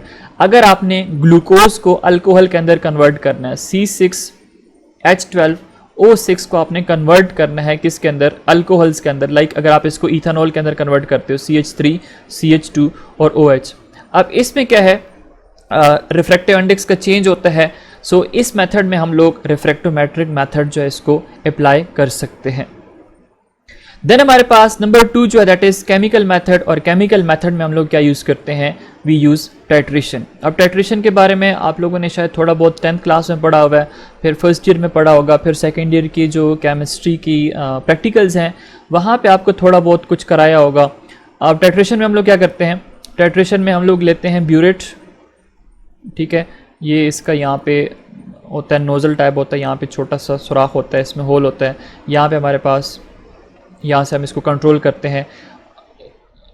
यहाँ पे हमारे पास क्या होता है, हम बीकर रख लेते हैं, या फ्लास्क जो है बीकर, या फिर हम फ्लास्क जो है वो ले लेते हैं, ठीक है। अब यहाँ पे हम क्या करते हैं, बेस को ले लेते हैं, और ऊपर इसके अंदर हम लोग ले लेते हैं एसिड को, और इसके अंदर हम ऐड क्या करते हैं, हम ऐड करते हैं इंडिकेटर। इंडिकेटर जैसे आप लोगों ने पढ़े हैं ना, फिनोफ्थलीन, फिर उसके बाद मिथाइल ऑरेंज, मिथाइल ब्लू वगैरह। अब बेस जो है ये हमारे पास पहले क्या होता है, कलरलेस अगर है, हमने इसके अंदर इंडिकेटर ऐड कर दिया तो इसका कलर क्या हो जाएगा, चेंज हो जाएगा, इसका कोई ना कोई कलर आ जाएगा। हमने क्या किया, वहाँ से ये टैप जो इसको ओपन किया, यहाँ से ड्रॉप वाइज क्या होगा, इसके अंदर एसिड ऐड होगा, तो हम देखेंगे कि एक टाइम के बाद ये जो बेस है ये कलर में था ना इंडिकेटर ऐड करने की वजह से। अब जब हम एसिड ऐड करेंगे तो जो इंडिकेटर का कलर है वो डिसअपियर हो जाएगा, वो दोबारा से कलरलेस के अंदर कन्वर्ट हो जाएगा। तो यहाँ से हम क्या करते हैं, वॉल्यूम मेजर कर लेते हैं। इस स्टेप को 2-3 दफ़ा रिपीट करते हैं और इससे हम अननोन मोलरिटी वगैरह फाइंड आउट कर सकते हैं, और इसी से मोलरिटी को यूज़ करके हम रेट ऑफ रिएक्शन जो है वो डिटरमाइन कर सकते हैं। तो ये हमारे पास एक जनरल रिएक्शन है, और इसमें एक्चुअली होता क्या है, इसमें होता यह है कि एसिड आपने ड्रॉप वाइज ऐड किया किसके अंदर, बेस के अंदर, और इससे हमारे पास क्या बन गया, सॉल्ट और वाटर की फॉर्मेशन हो गई है। For example we have acid hydrochloric acid, base में हम strong base sodium hydroxide add कर लेते हैं, so we will get salt which is a neutral substance, we will get pure water which is a neutral substance. Now this particular chemical reaction is known as neutralisation reaction. हमारे पास कौन सा reaction है, this is neutralisation reaction, जो कि बहुत ज़्यादा fast reaction होता है। अभी हम लोगों ने सबसे पहले स्टार्ट यहीं से लिया था कि फास्ट रिएक्शन कौन से होते हैं, तो न्यूट्रलाइजेशन रिएक्शन जो है ये भी बहुत ज़्यादा फास्ट रिएक्शन होता है। So this is how you can find out the rate of chemical reaction using titration which is a chemical method. So now students we have different factors that affect the rate of reactions. इसको हम discuss करने की कोशिश करते हैं। अगर आपने अभी का लेक्चर सीरियस नहीं लिया तो इसको बहुत ज़्यादा सीरियस ले लें, क्योंकि इसमें से जो है तो लाजमी आपका एक सवाल कंफर्म आएगा। So the part first factor that affect the rate of reaction is nature of reactant. देखें, अगर आपके पास कुछ ऐसे रिएक्टेंट है जिसमें रीअरेंजमेंट होती है, मतलब अगर कोवैलेंट कंपाउंड्स की बात करते हैं तो उसमें क्या होता है, रीअरेंजमेंट होती है, पहले रिएक्टेंट्स की बॉन्ड ब्रेक होते हैं और उसके बाद फिर रीफॉर्मेशन होती है प्रोडक्ट्स में। लेकिन कुछ ऐसे होते हैं जिसमें हमारे पास सिंपल आयंस एक दूसरे के साथ रिएक्ट कर जाते हैं। जैसे हमारे पास सोडियम आयन है और क्लोराइड आयन है, ये क्या करते हैं, इलेक्ट्रोस्टैटिक फोर्सेस ऑफ अट्रैक्शंस की मदद से एक दूसरे को अट्रैक्ट कर लेते हैं, हमारे पास सोडियम क्लोराइड की फॉर्मेशन होती है। तो ये जो हमारे पास है आयोनिक कंपाउंड्स, इनके रेट बहुत ज़्यादा फास्ट होते हैं, इनके रेट्स क्या होते हैं, बहुत ज़्यादा फास्ट होते हैं। लेकिन अगर हमारे पास वाटर है, अगर हमारे पास ऑक्सीजन है, इससे हम लोगों ने बनाना है क्या चीज़, वाटर। हाइड्रोजन है, ऑक्सीजन है, इससे हम लोगों ने वाटर की फॉर्मेशन करनी है। तो अब ये क्या होगा, this would be slow reaction. ये हमारे पास जो रिएक्शन होगा ये स्लो होगा। वजह क्या है कि यहाँ पे आपने पहले हाइड्रोजन हाइड्रोजन का बॉन्ड ब्रेक करना है, यहाँ पे ऑक्सीजन ऑक्सीजन का बॉन्ड ब्रेक करना है, और उसके बाद ऑक्सीजन और हाइड्रोजन के बीच में बॉन्ड की रीफॉर्मेशन करनी है। सो इसके जो रेट्स होंगे स्लो होंगे। सो आप ये चीज़ अपने पास नोट कर लें कि जो कोवेलेंट कंपाउंड्स होते हैं उनके रेट स्लो होते हैं, जो आयोनिक कंपाउंड्स होते हैं उनके रेट बहुत ज़्यादा फास्ट होते हैं। इसमें क्या लिखा हुआ है, point number 1, more active reactants give fast rate of reaction. अब एक्टिव का मतलब क्या है, एक्टिव मास जिसका ज़्यादा होगा, एक्टिव मास जिसका ज़्यादा होगा। फॉर एग्जांपल आपके पास एक रिएक्टेंट है A और दूसरी रिएक्टेंट है B, ठीक है, दिस इज A और ये आपके पास है B। अभी हमारे पास जिसका एक्टिव मास है, इसका एक्टिव मास ये थोड़ा सा है और इसका एक्टिव मास बहुत ज़्यादा है। तो जितना ज़्यादा एक्टिव मास होगा उतना ज़्यादा रेट क्या होगा, फास्ट होगा। जैसे आप लोगों ने पढ़ा हुआ है law of mass section. Law of mass section में आप लोगों ने क्या पढ़ा था कि रेट किस चीज़ के ऊपर डिपेंड करता है, rate depend upon the concentration of active message, या रेट डिपेंड करता है एक्टिव मास ऑफ रिएक्टेंट के ऊपर। जितना ज़्यादा एक्टिव मास होगा उतना रेट फास्ट होगा। अब इसमें से एक एक्टिव मास ज़्यादा है या बी का ज़्यादा है, ठीक है, it have more active mass. अच्छा, एक्टिव मास होता क्या है पहले आपको ये तो बता दूं। एक्टिव मास किसी भी रिएक्टेंट का वो मास होता है जो कि किसी भी पर्टिकुलर केमिकल रिएक्शन के अंदर हिस्सा लेता है। सो अब चूंकि इसका एक्टिव मास ज़्यादा है तो इसका रेट भी क्या होगा, फास्ट होगा। इसलिए कहता है more active reactant give fast rate of reaction. Number point 2, number of electrons present in inner most shell affect the reactivity of reactant. कहता है कि जब इलेक्ट्रॉन्स की आप बात करते हो तो वो रिएक्टिविटी को इफेक्ट करेगा। जैसे हमारे पास है नाइट्रोजन, तो nitrogen 1s2 2s2 2px 2py और 2pz 7 होता है एटॉमिक नंबर। ये 4 5 6 और ये 7। इसके वैलेंस के अंदर क्या है, 1s2 2s2 2p3। और उसके बाद हमारे पास हम ले लेते हैं ऑक्सीजन को। 1s2 8 है ना एटॉमिक नंबर, 2s2 2p4 हो जाएगा, 4 + 2 6 + 2 8। अब अगर आप देखो, आपको मैंने रूल्स पढ़ाए थे, अगर आप मेरे रेगुलर स्टूडेंट हैं तो आपने मेरी केमिकल बॉन्डिंग वाली वीडियो देखी होगी जिसमें मैंने आपको 50 MCQs पूरे 1.5 घंटे में कराए हैं। तो 1.5 घंटे का मतलब आप समझ सकते हैं कि 1.5 घंटे में अगर आपको कोई 50 MCQs करवा रहा है तो उसमें कितना नॉलेज आपको दिया होगा। एनीवेज, वहाँ पे आपको मैंने क्या बताया था कि यहाँ पे हमारे पास पी ऑर्बिटल है। पी ऑर्बिटल के अंदर मैक्सिमम 6 इलेक्ट्रॉन आ सकते हैं। अगर आप इसको हाफ करोगे तो इसके अंदर इलेक्ट्रॉन्स कितने आएंगे, 3 आएंगे। तो अगर ये 6 में हो या 3 में हो, कंप्लीटली फिल्ड या हाफ फिल्ड, कॉन्फ़िगरेशन जो होती है वो क्या होती है, बहुत ज़्यादा स्टेबल होती है। और अगर आप यहाँ पे देखो P4 है, अब इसके अंदर 4 इलेक्ट्रॉन्स है, ना तो ये पी ऑर्बिटल कंप्लीटली फिल्ड है ना हाफ फिल्ड है। सो इसका जो रेट होगा ना वो फास्ट होगा। इसकी कॉन्फ़िगरेशन चूंकि स्टेबल है तो इसका रेट क्या होगा, स्लो होगा। इसलिए आपको पॉइंट नंबर 2 के अंदर बता रहा है। Number 3, element of group 1A are more active reactive than group 2A। अब इसकी वजह क्या हो सकती है, ग्रुप 1A के अंदर हमारे पास जो एलिमेंट होते हैं these are known as alkali metals, क्योंकि वाटर के साथ रिएक्ट करो तो अल्कलीज बनाते हैं। नंबर 2 के अंदर, ग्रुप 2 के अंदर हमारे पास जो एलिमेंट्स होते हैं these are known as alkaline earth metal, ठीक है। अब कहते हैं जो अल्कली मेटल्स होते हैं ना उनका रिएक्शन फास्ट होता है as compare to group 2A। उसकी वजह सोडियम है जनाब, इसका एटॉमिक नंबर होता है 11, तो इलेक्ट्रॉनिक कन्फिग्रेशन हो जाएगी 1s2 2s2 2p6 3s1। Magnesium belong करता है ग्रुप 2A से, एटॉमिक नंबर 12, तो 1s2 2s2 2p6 and 3s2। अब आप देखो, this is the first shell, this is the first shell, this is second, this is second, this is third, this is third shell. अब इसके valence के अंदर कितने electrons हैं, 1 इलेक्ट्रॉन। इसके वैलेंस के अंदर कितने इलेक्ट्रॉन्स हैं, 2 इलेक्ट्रॉन्स। 1 इलेक्ट्रॉन रिमूव करना इजी है या 2 इलेक्ट्रॉन रिमूव करना इजी है। आयनाइजेशन एनर्जी किसके लिए कम रिक्वायर्ड होगी, ऑब्वियसली सोडियम के लिए। 1 इलेक्ट्रॉन है, आपने इजीली उसको रिमूव कर दिया। अगर आपने इलेक्ट्रॉन इजीली रिमूव कर दिया तो इसका मतलब है इसका रेट क्या होगा, रेट इसका फास्ट होगा। और यहाँ पे 2 इलेक्ट्रॉन्स रिमूव करने हैं, तो इसका रेट क्या होगा, कंपैरेटिवली स्लो होगा। Then neutralisation reactions and decomposition reaction are very fast. Neutralisation reaction अभी आपको मैंने बता दिया ना, एसिड और बेस को आप रिएक्ट कर दो तो उससे आपके पास क्या बनेगा, salt plus water, this is known as neutralisation reaction, बहुत ज़्यादा फास्ट रिएक्शन होते हैं।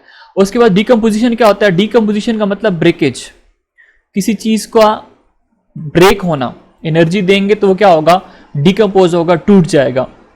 जैसे हमारे पास है सल्फर ट्राइऑक्साइड, ये कन्वर्ट होगा सल्फर डाइऑक्साइड और ऑक्सीजन के अंदर, this is the decomposition of sulphur trioxide. अब डिकम्पोजिशन रिएक्शन जो है इसके बारे में बता रहा है कि ये क्या होते हैं, फास्ट होते हैं। देन अच्छा, इसको आपने याद कैसे करना है कि आपके पास आ सकता है एमसीक्यू में कि कौन सी रिएक्शन फास्ट होते हैं, तो अगर वहाँ पे न्यूट्रलाइजेशन दिया हुआ है तो आप उसको पिक करेंगे, अगर डिकम्पोजिशन है तो आप उसको पिक करेंगे, अगर दोनों है तो आप बोथ ए एंड बी करेंगे। Then oxidation reduction reactions are slower. Oxidation reduction reaction आप लोगों ने पढ़े हुए हैं, आपको मैंने इलेक्ट्रोकेमिस्ट्री के एमसीक्यूज कराए हुए हैं, प्लीज़ उसको लाजमी देख के जाइएगा, उससे आपकी जो इलेक्ट्रोकेमिस्ट्री है ना वो तकरीबन सारी की सारी कवर अप हो जाएगी इंशाल्लाह। Oxidation, addition of oxygen, reduction, removal of oxygen. Oxidation में क्या होता है, इंक्रीज इन ऑक्सीडेशन स्टेट होती है, और इसमें क्या होता है, डिक्रीज इन ऑक्सीडेशन स्टेट होती है। ऑक्सीडेशन में रिमूवल ऑफ हाइड्रोजन है, यहाँ पे एडिशन ऑफ हाइड्रोजन है, and so on. Then ionic reactions are very fast, जो आपको मैंने पहले ही बता दिया कि आयोनिक में क्या होता है, सिर्फ ions electrostatic forces of attractions के थ्रू एक दूसरे के साथ कंबाइन हो रहे होते हैं, सो इनकी जो रेट ऑफ रिएक्शन होते हैं बहुत ज़्यादा फास्ट होते हैं। देन हमारे पास पॉइंट नंबर 2 है कॉन्सेंट्रेशन ऑफ रिएक्टेंट। कॉन्सेंट्रेशन कहते हैं मिकदार को या अमाउंट को। Reaction is due to effective collision of reactant molecules. जब केमिकल रिएक्शंस होता है तो उनके बीच में अगर इफेक्टिव कोलिजन्स होंगी तब हमारे पास वो कंबाइन होकर प्रोडक्ट्स के अंदर कन्वर्ट होंगे। इसकी एग्जांपल मैं हमेशा बच्चों को ऐसे देता हूँ कि देखें, अगर आप क्रिकेटर हैं, ठीक है, आप बॉलिंग करवा रहे हैं, अगर आप बॉल कराते हो और बैट्समैन सामने खड़ा हुआ है, अगर उसके बल्ले को बॉल जो है सही जगह पे हिट करेगी, लाइक अगर हमारे पास ये जो है ना बैट है, दिस इज सॉरी तो कुछ और बन गया, अच्छा चलो ये बैट बन गया। अब अगर बॉल इस पॉइंट पे जाके लगेगी तो क्या होगा, छक्का लगेगा, लेकिन अगर इस पॉइंट पे जाके बॉल हिट करेगी तब क्या होगा, एज निकलेगा और पीछे जाके कीपर उसको कैच कर लेगा और आउट हो जाएगा। तो अगर ये दरमियान में लगेगा तो दिस इज इफेक्टिव कोलिजन, और इफेक्टिव कोलिजन होगी तो फिर क्या होगा, छक्का लग जाएगा, रन ज़्यादा मिलेंगे, तो बैट्समैन के लिए ये अच्छी बात होगी।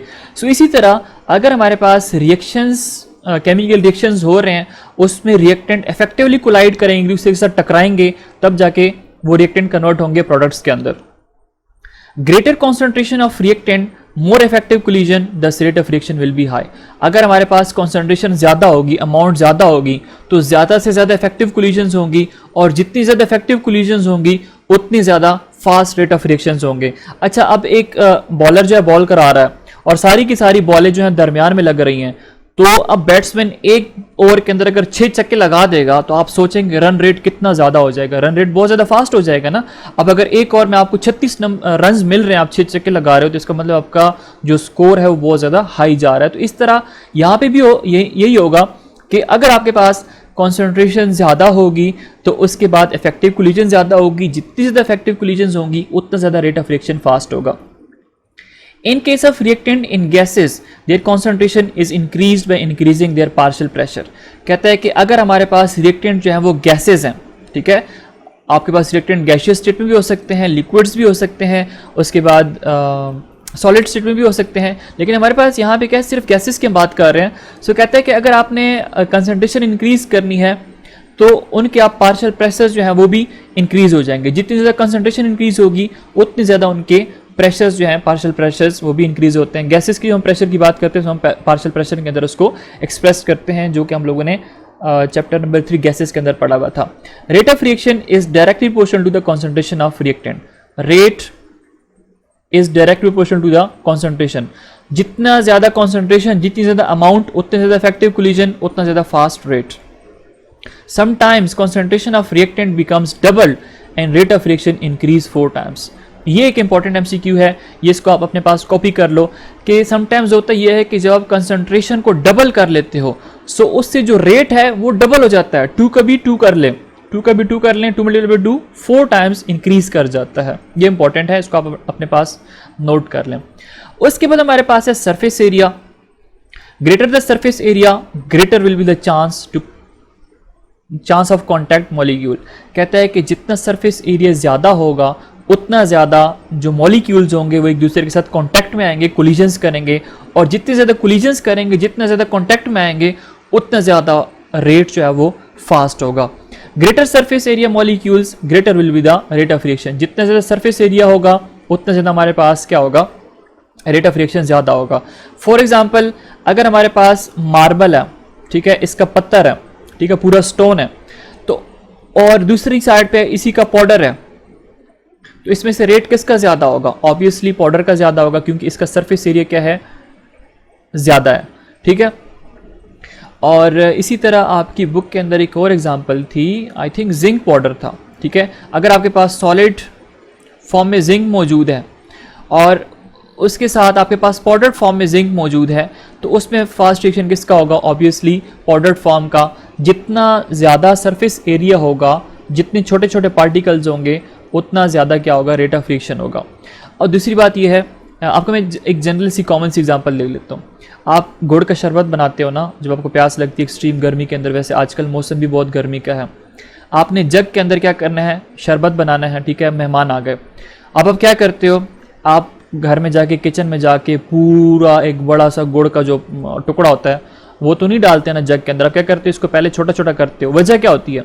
अगर आप इसको पूरा डालेंगे ना तो आप पूरा दिन मेहमान वेट करते रहेंगे, आपकी अम्मा जानी जो है वो कहेंगे कि भाई जल्दी करो बना के लेके आओ, आप कहेंगे कि नहीं भाई सब्र करें अभी तो काफ़ी टाइम लगना है। आप क्या करते हो, वो जो शुगर डालते हो या जो गुड़ डालते हो उसके छोटे छोटे पीसेस डालते हो। अगर आप छोटे छोटे पीसेस डालते हो तो वो क्या हो जाएगा, जल्दी डिजॉल्व हो जाएगा वाटर के अंदर और आपके पास जल्दी से शरबत जो है वो तैयार हो जाएगा। लेकिन अगर आपने पूरे जो गुड़ के बड़े बड़े, उसको पता नहीं, डोंट नो क्या कहते हैं, वो अगर आपने सारा के सारा गुड़ डाल दिया, बड़ा पार्टिकल उसका बड़ा हिस्सा, तो तब क्या होगा, आपको टाइम जो है डिजॉल्विंग पावर उसका ज़्यादा होगा और टाइम कंजम्पशन होगा। सो इसीलिए कहते हैं कि जितना सरफेस एरिया ज़्यादा होगा उतना कॉन्टैक्ट ज़्यादा होगा और उतना रेट ऑफ रिएक्शन भी ज़्यादा होगा।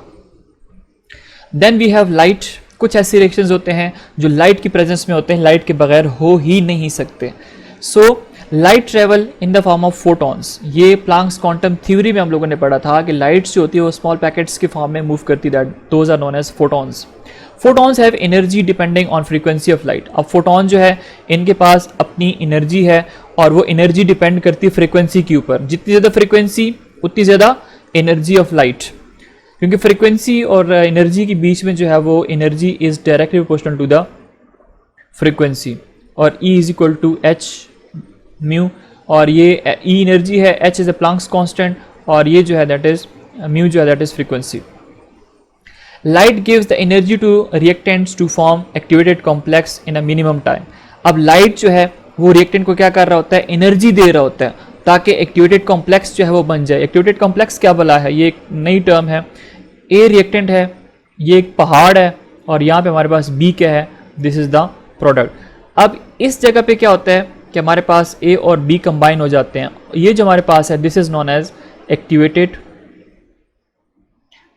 कॉम्प्लेक्स, जो कि हाई एनर्जी होता है, ठीक है, this is high energy state, इसको आप ट्रांजिशन स्टेट भी कहते हो, this is known as transition state. अगर कोई भी केमिकल रिएक्शन होता है ना तो उसको क्या करना होता है कि रिएक्टेंट को यहाँ से यहाँ तक चढ़ना होता है। इस पहाड़ के ऊपर, ये हिल है पूरा, फेडरल बोर्ड की केमिस्ट्री इसको कहती है कि हिल, इट इज़ अ हिल, पहाड़ है पूरा, इसके ऊपर रिएक्टेंट को चढ़ना होता है। अगर यहाँ तक नहीं पहुँच पाता, इतनी उसके पास एक्टिवेशन एनर्जी नहीं है, तो फिर reactant won't be able to converted into products. अगर यहाँ से ए टू बी कन्वर्ट होना है तो इस हिल को पहले क्या करना होता है, क्रॉस करना होता है। जैसे अगर आप लोगों ने MBBS के अंदर एडमिशन लेना है तो आपने करना क्या है कि ये पूरी की पूरी किताबें जो हैं ये पढ़नी है। अगर आप पढ़ लेंगे तो आपका टेस्ट पास हो जाएगा, और अगर आपका टेस्ट पास हो जाएगा तो आपकी सिलेक्शन हो जाएगी। और अगर आप इन किताबों को नहीं कवर कर पाते तो फिर क्या होगा, आप इधर वापस आ जाओगे, गिर जाओगे वापस। एनीवेज, अल्लाह ना करे कि आप लोग गिरे, मेरी दुआ है कि आप सारे के सारे जो हैं वो पास हों। उसके बाद हमारे पास क्या है, light increases the rate of reaction, ठीक है। लाइट जो है इसका डायरेक्ट रिलेशनशिप है रेट ऑफ रिएक्शन के साथ, उन रिएक्शंस में जो कि लाइट की प्रेजेंस में होते हैं। कोई एक एग्जांपल आप मुझे बता दें, अगर आप बहुत ज़्यादा लाइक हैं और अगर आपने बायो पढ़ी हुई है तो आप लोग पढ़ते हो फोटोसिंथेसिस। फोटोसिंथेसिस किसकी प्रेजेंस में होती है? लाइट की प्रेजेंस में। अगर लाइट ज़्यादा होगी तो आपके पास फोटोसिंथेसिस जो है उसका रेट फास्ट होगा। और फोटोसिंथेसिस में क्या करता है प्लांट? फूड प्रिपेयर करता है। Plants are the primary producers. उसके बाद हमारे पास जो लास्ट फैक्टर है, फिफ्थ वन आई थिंक या sixth one, that is temperature. By increasing temperature the number of collisions of molecule increases. जब आप टेम्परेचर इंक्रीज करते हो तो रिएक्टेंट जो होते हैं उनके बीच में नंबर ऑफ कोलिजन्स इंक्रीज कर जाती हैं। जितनी ज़्यादा फ्रूटफुल कोलिजन्स होंगी उतना ज़्यादा हमारे पास क्या होगा? रेट ऑफ रिएक्शन फास्ट होगा। और रेट ऑफ रिएक्शन एक्चुअली करता है क्या है? Rate of reaction increases by increasing in temperature of reaction. On increasing temperature by 10 K the rate of reaction becomes double. अच्छा, अब ये आपके पास इंपॉर्टेंट है, इसको आप लोगों ने अंडरलाइन कर लेना है कि अगर आप रेट ऑफ रिएक्शंस को 10K टाइम ज़्यादा कर लेते हो तो रेट ऑफ रिएक्शन जो है वो डबल हो जाता है। अच्छा, यहाँ पे जो चीज़ बताना चाह रहा था भूल ना जाए, टेम्परेचर से हमारे पास होता है क्या है कि जो रिएक्टेंट्स होते हैं ना उनकी काइनेटिक एनर्जी ज़्यादा हो जाती है, उनकी काइनेटिक एनर्जी बूस्टअप हो जाती है, ज़्यादा हो जाती है, तो ज़्यादा इफेक्टिव कोलिजन्स करेंगे। और जितने ज़्यादा इफेक्टिव कोलिजन्स करेंगे तो उस वजह से हम क्या कह सकते हैं कि जो रेट ऑफ रिएक्शन है वो फास्ट जाएगा, तेज़ जाएगा। Arrhenius equation K is equal to A e raised to the power minus A or RT. It gives us the quantitative effect of temperature on rate of reaction. अब ये Arrhenius की equation है K is equal to A e minus E A divided by RT. अब ये हमारे पास K जो है rate constant है, A हमारे पास Arrhenius कांस्टेंट है A E, और माइनस ई ए जो है activation energy, R general gas constant है, और टी हमारे पास क्या है? This is temperature. इसको हम लेटर ऑन स्टडी करने वाले हैं। ये हमारे पास क्या करता है? It gives us the quantitative effect of temperature on rate of reaction के। अगर कोई केमिकल रिएक्शन है उसके ऊपर रेट ऑफ उसका रेट जो है टेम्परेचर के ऊपर कैसे डिपेंड करता है। इफेक्ट्स जो है दो टाइप्स की होती है, एक क्वांटिटेटिव होती है, एक क्वालिटेटिव होती है। ठीक है, सो Arrhenius जो है that is quantitative effect of temperature के बारे में बताता है। ये आप अंडरलाइन कर लें। अगर क्वालिटेटिव आ जाए तो आपने उसको टिक नहीं करना, आपने क्वांटिटेटिव को टिक करना होता है। देन हमारे पास क्या है? Order of reaction. दो चीज़ें होती हैं, एक होता है ऑर्डर ऑफ रिएक्शन, एक होती है मॉलिक्यूलरिटी। एक हमारे पास है ऑर्डर ऑफ रिएक्शन, दूसरा हमारे पास क्या होता है? मॉलिक्यूलरिटी। अब इसके बारे में मैं आपको बताता हूँ कि क्या है। The sum of all the exponent in which the concentration in the rate equation are raised is called order of reaction, या इसको आप ऐसे डिफाइन करते हो, the number of reacting molecules whose concentration alter as a result of chemical change is called order of reaction. पहली definition हमारे पास क्या कहती है कि जितने भी एक्सपोनेंट होते हैं किसी भी केमिकल रिएक्शन में, ठीक है, जिसको आप रेज टू द पावर कर लेते हो इक्वेशन रेट इक्वेशन के अंदर, लाइक इसको हम इस तरह कर लेते हैं, हमें समझ यूँ आ जाएगी कि अगर हमारे पास ए है, उसने बी के साथ रिएक्ट किया और सी के अंदर कन्वर्ट हो गया, ठीक है, प्रोडक्ट है, तो रेट किसके ऊपर डिपेंड करेगा?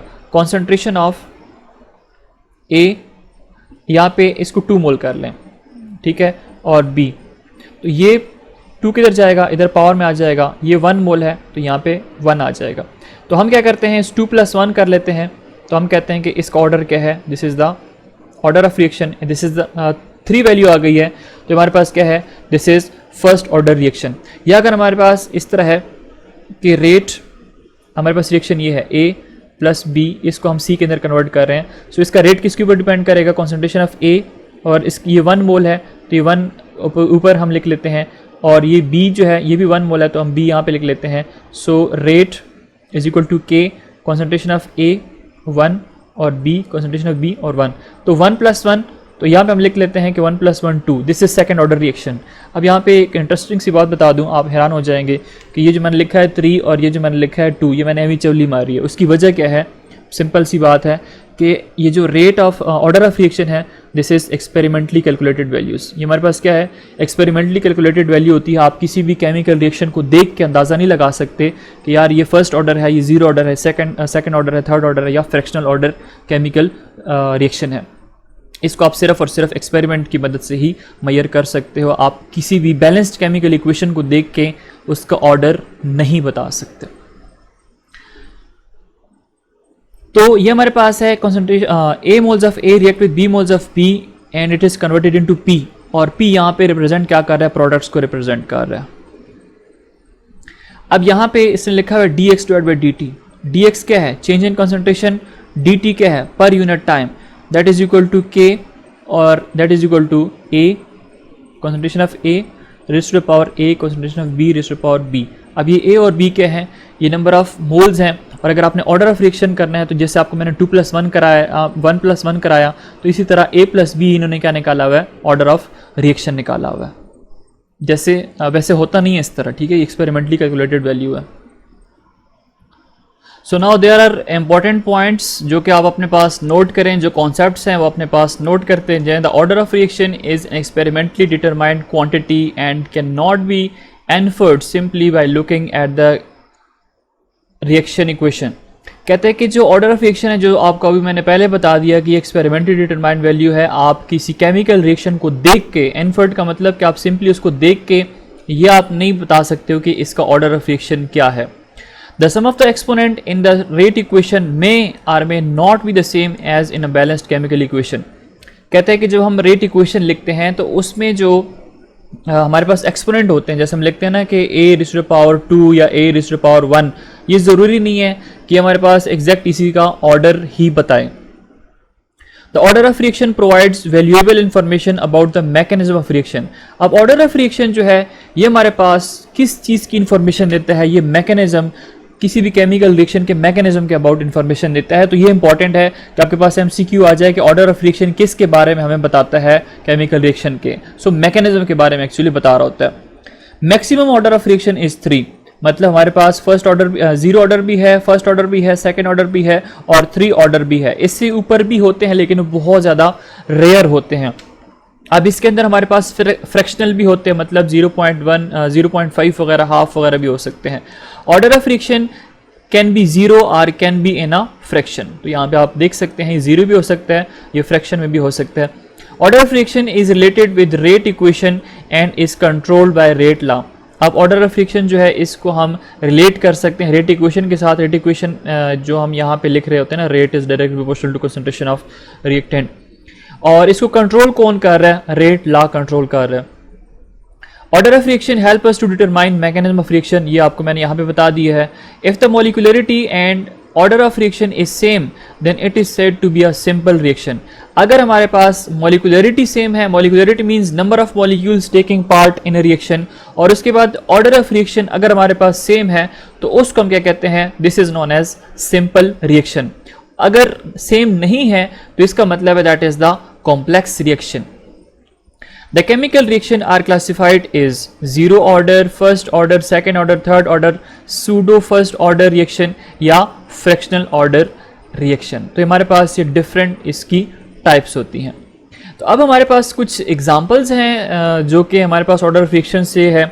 सबसे पहले हमारे पास है 0 order reaction। सो जितने भी फोटोकेमिकल रिएक्शन है लाइक फोटोसिंथेसिस वगैरह, ये हमारे पास क्या होते हैं, these are usually 0 order reaction. इसके ऊपर आप लिख लें बे इंतहा का इंपॉर्टेंट, क्योंकि जहाँ तक मुझे याद है जब से मैंने FSC की 2012 में, उसके बाद मैंने कई टेस्ट दिए। तो हमने जब लेक्चरशिप का टेस्ट दिया था तो उसके अंदर यही MCQ आया था कि जो फोटोकेमिकल रिएक्शन है वो कौन से ऑर्डर के होते हैं। So these are of 0 order reaction, ये बहुत ज़्यादा इंपॉर्टेंट है।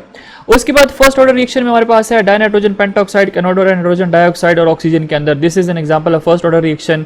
फिर हमारे पास सेकंड ऑर्डर रिएक्शन है, फिर थर्ड है, फिर हाफ लाइफ पीरियड उसके बाद हम लोग पढ़ते हैं। अच्छा, ये जो केमिकल रिएक्शन है ना, अगर आप बहुत ही मल्टी टैलेंटेड स्टूडेंट्स हैं तो इनको तो आप याद करें, और याद करना क्या है कि इनको रट्टा मारना है, क्योंकि इसका ऑर्डर आप डायरेक्टली नहीं बता सकते। ज़रूरी नहीं है कि इसके अंदर जो चीज़ है वो सेकंड ऑर्डर ही होगा, इसके अंदर चेंजेस भी आती हैं। सो अगर आप मल्टी टैलेंटेड है तो आप इनको रट्टा मार के जाएं, अदरवाइज इनको आप छोड़ दें, ये आपके किसी काम नहीं आने वाले। अगर आप याद करते भी हैं तो होप सो ये से आपसे भूल जाएगा। तो मेरी सजेशन या रिकमेंडेशन पे अगर आप जाते हैं तो इसको चॉइस पे छोड़ दें, क्योंकि इसी पहली बात ये है कि इस तरह पूछा नहीं जाता।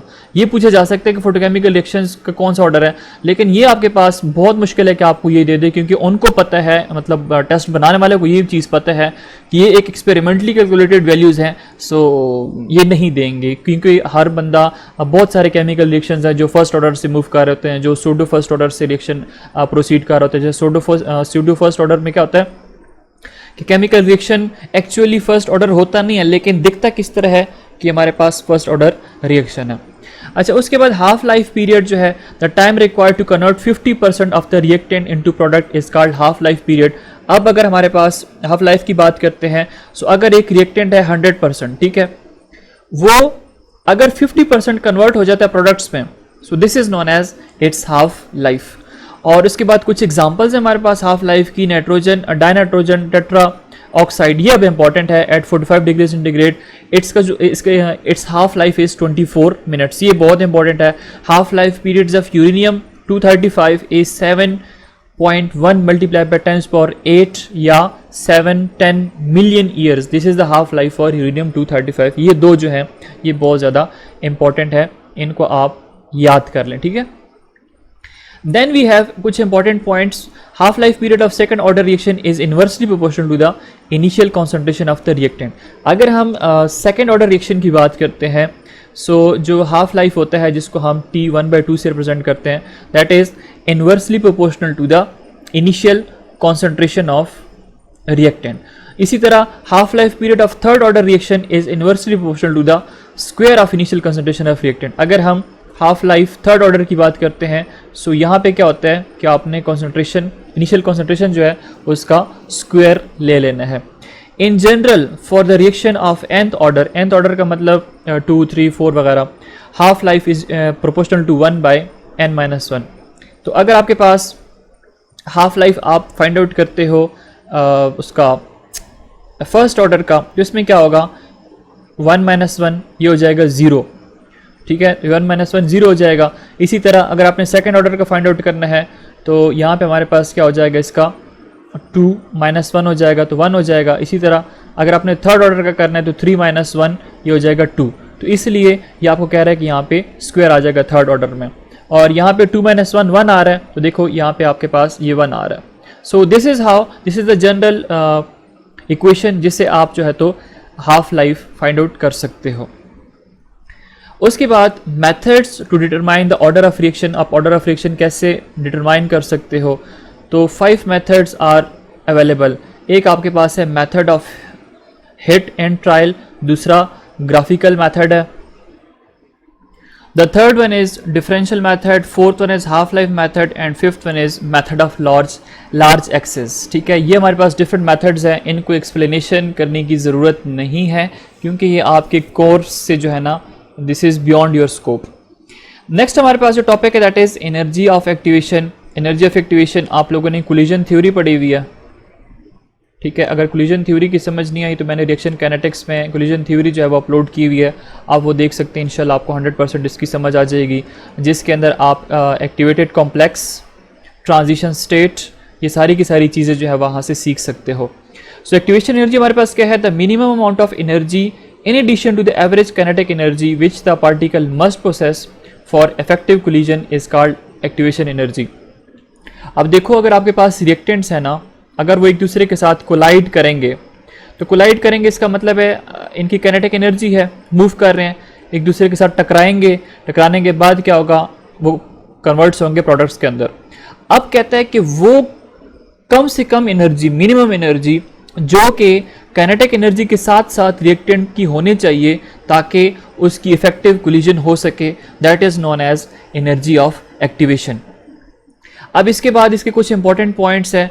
Reactant go into transition state before going into products is called activated complex. जैसे आपको अभी थोड़ी देर पहले मैंने आपको बताया कि आपके पास रिएक्टेंट ए है, ठीक है, यहाँ पे आप ले लेते हो टाइम, यहाँ पे आप ले लेते हो कंसंट्रेशन, यहाँ पे सॉरी आप एनर्जी ले लेते हो, ठीक है, यहाँ पे आप एनर्जी ले लें। अब ए है, ये मूव करेगा इधर, फिर इधर आएगा, पी के अंदर चले हम कर लेते हैं, प्रोडक्ट के अंदर इसने कन्वर्ट होना है। तो अगर ये ए जो है यहाँ तक जा पाएगा, ठीक है, अगर ये यहाँ तक पहुँच पाता है, सो ये क्या बनाएगा, एक्टिवेटेड कॉम्प्लेक्स बनाएगा। और एक्टिवेटेड कॉम्प्लेक्स बनाने के बाद या ट्रांजिशन स्टेट बनाने के बाद, इसको ट्रांजिशन स्टेट भी कहते हैं, ट्रांजिशन स्टेट बनाने के बाद क्या करेगा, ये नीचे आएगा प्रोडक्ट्स वाली साइड पे, तब जाके केमिकल रिएक्शन प्रोसीड हो सकेगा, reactant would be converted into products. अगर रिएक्टेंट के पास ये वाली एनर्जी मौजूद नहीं है, एक्टिवेशन एनर्जी मौजूद नहीं है, तब क्या होगा, तब ये प्रोडक्ट में कन्वर्ट नहीं होगा। सो रिएक्शन गो into transition state before going into product called activated complex. ठीक है, प्रोडक्ट में जाने से पहले उसने एक्टिवेटेड कॉम्प्लेक्स जो है वो बनाना होता है, ए और P, this is the activated complex.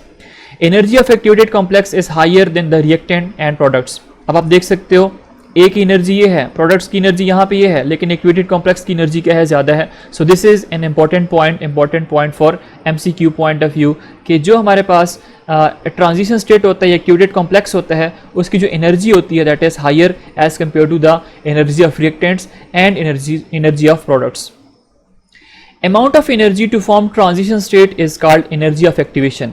अब यहाँ से यहाँ तक ए का मूव करना, रिएक्टेंट ए का यहाँ से यहाँ तक मूव करना, इसके लिए जो एनर्जी रिक्वायर्ड होती है that is known as activation energy. ये रिएक्टेंट के पास इंटरनली होती है। अगर ये नहीं होगी तब इफेक्टिव कोलिजन नहीं होगी और एक्टिवेटेड कॉम्प्लेक्स की फॉर्मेशन भी नहीं होगी, रिएक्टेंट प्रोडक्ट्स के अंदर कन्वर्ट नहीं हो पाएगा। Effective collision produces products. अगर जितनी ज़्यादा इफेक्टिव कोलिजन्स होंगी उतने ज़्यादा रिएक्टेंट्स एक दूसरे के साथ इंटरेक्ट करेंगे, और जितनी ज़्यादा इंटरेक्शंस होगी, कॉन्टैक्ट में आएंगे, उतने ज़्यादा प्रोडक्ट्स की फॉर्मेशन होगी। In effective collisions molecules have certain amount of energy and collides in certain orientation. Orientation के बारे में भी बैट वाली आपको मैंने एग्जांपल दी, ठीक है, बल्ला है।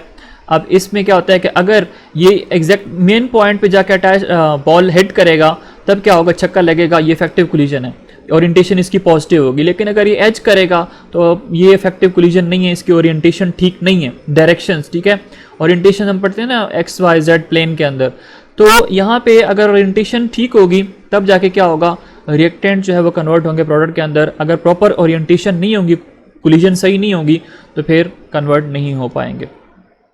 When the energy of products is lesser than the reactant, the reaction is exothermic। अब ये बहुत ज़्यादा इंपॉर्टेंट है, बहुत ज़्यादा इंपॉर्टेंट है। अगर आपको ग्राफ लेट से दे दे या आपसे इस तरह पूछ सकते हैं कि अगर हमारे पास इस तरह होता है कि ये इस फॉर्म में हो, ठीक है, एक ग्राफ ये है और दूसरा ग्राफ चले हम यहाँ पे बना लेते हैं। दूसरा ग्राफ हम कैसे बनाएं, ऐसे बनाएं।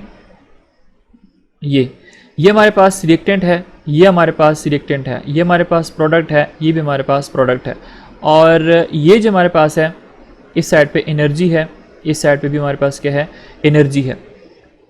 अब यहाँ पे होता है क्या है कि अगर आप देखो तो यहाँ पे प्रोडक्ट जो है वो लो एनर्जी के ऊपर है। यहाँ पे लेट से एनर्जी 0 है, यहाँ पे 2 है, यहाँ पे 4 है, मैं एग्जांपल दे रहा हूँ, वैसे 6 है। तो यहाँ पे रिएक्टेंट की एनर्जी ज़्यादा है, लेकिन यहाँ पे क्या होगा, प्रोडक्ट की एनर्जी जो है वो ज़्यादा है, रिएक्टेंट की कम है। सो जब प्रोडक्ट की एनर्जी लेसर होती है as compare to reactant, product की एनर्जी जब लेसर होती है as compare to reactant, so that is known as exothermic reaction. Exothermic reaction means जहाँ पे हीट एनर्जी रिलीज होती है एटमॉस्फेयर में, और अगर रिएक्टेंट की एनर्जी जो है वो कम है, प्रोडक्ट की ज़्यादा है, product is higher than the reactant, then this is known as endothermic reaction. और एंडोथर्मिक का मतलब जहाँ पे हीट एनर्जी क्या हो रही होती है, एब्जॉर्ब हो रही होती है। Energy of activation for forward reaction is less then backward reaction for an exothermic reaction. जब हम एक्सोथर्मिक रिएक्शन पढ़ते हैं सो एक्टिवेशन एनर्जी जो है फॉरवर्ड रिएक्शन की कम होती है as compare to backward reaction, जब एक्सोथर्मिक रिएक्शन होगा, ठीक है। लेकिन जब एंडोथर्मिक रिएक्शन होगा जहाँ पे हीट एनर्जी एब्जॉर्ब होती है, सो वहाँ पे एनर्जी ऑफ एक्टिवेशन बैकवर्ड की कम होती है as compare to forward reaction. अब ये जो मैंने आपको 3-4 पॉइंट्स बताए हैं जो कि मुझे खुद भी सीधी सी बात है याद नहीं रहते, तो इसको आपने क्या करना है, याद करना है। ये बहुत कंफ्यूजिंग है, भूल जाते हैं, मैं आपको हॉनेस्टली बता रहा हूँ एज अ टीचर कि मुझसे भी जो है ना समटाइम्स ये भूल जाते हैं। तो ये वाले तो मुझे याद हैं, लेकिन ये जो एनर्जी वाली कहानी है ना एंड पे 2 वाली एनर्जी ऑफ एक्टिवेशन वाली, ये मैं अक्सर जो है तो भूल जाता हूँ। मतलब मेरे पास कोई ऐसी स्पेसिफिक ट्रिक नहीं है ताकि मैं आपको बता सकूं। अगर मुझे मिलती है तो मैं आपके साथ शेयर कर लूँगा। अच्छा, उसके बाद हमारे पास जो है अर्हीनियस इक्वेशन है। स्टूडेंट ये कहते हैं कि सर ये इंक्लूडेड है या नहीं है, तो ऑब्वियसली ये टेम्परेचर डिपेंडेंट है तो इंक्लूडेड है, फैक्टर्स हम लोग पढ़ रहे हैं। ये सिंपल छोटा सा करवा रहा हूँ आपको, ज़्यादा लेंथी नहीं है। According to Arrhenius equation K is equal to AE minus, ये इस तरह है, इसको हम थोड़ा बड़ा लिख लेते हैं, AE minus EA divide by RT। पहले आपको मैंने बता दिया है कि हमारे पास क्या है, this is specific rate constant, A हमारे पास क्या है, अर्हीनियस कांस्टेंट है, और minus E activation energy, R और T जो है रेट जनरल गैस कांस्टेंट, और T हमारे पास टेम्परेचर है। At it tells us about collision frequency, ठीक है, कितने इफेक्टिव कोलिजन्स होगी, कितनी फ्रीक्वेंसी के साथ दो रिएक्टेंट आपस में रिएक्ट करके प्रोडक्ट में कन्वर्ट होंगे, ये हमें कौन बता रहा होता है, ये इक्वेशन बता रही होती है। इसमें जो मेन पॉइंट्स है जो आपने याद करने हैं, this equation explain the effect of temperature on the rate constant of reaction. आपको मैंने पहले बता दिया कि यहाँ पे हम टेम्परेचर के बारे में पढ़ते हैं कि रेट कांस्टेंट के ऊपर टेम्परेचर का क्या इफेक्ट होगा, ये हमें ये इक्वेशन बता दिया, रीनियस इक्वेशन बता दी है। K is exponentially related to activation energy and temperature. अब ये K आप देख सकते हैं, ये हमारे पास एक्टिवेशन एनर्जी के साथ रिलेट कर रहा है और टेम्परेचर के साथ रिलेट कर रहा है। When a graph is plotted between 1/t on x axis and log k at y axis, a straight line is obtain with a negative slope. अब यहाँ पे आप देख सकते हो, यहाँ पे आपको 1/t नज़र आ रहा है, this is what, this is x axis, आपको log k नज़र आ रहा है, दिस इज़ y एक्सिस। कहते हैं जब आप इन दोनों के बीच में ग्राफ बनाते हो तो आपके पास क्या बनता है, ये लाइन ऑब्टेन हो जाती है, स्ट्रेट लाइन, जिसका स्लोप जो होता है वो यहाँ से बाहर निकलता है इस रीजन। ये हमारे पास क्या है, x नेगेटिव है, ये हमारे पास क्या है, y नेगेटिव है, तो इसका जो स्लोप होता है ना, that is negative. Actually EA divided by RT has negative sign, so straight line has two ends in second and fourth quadrant.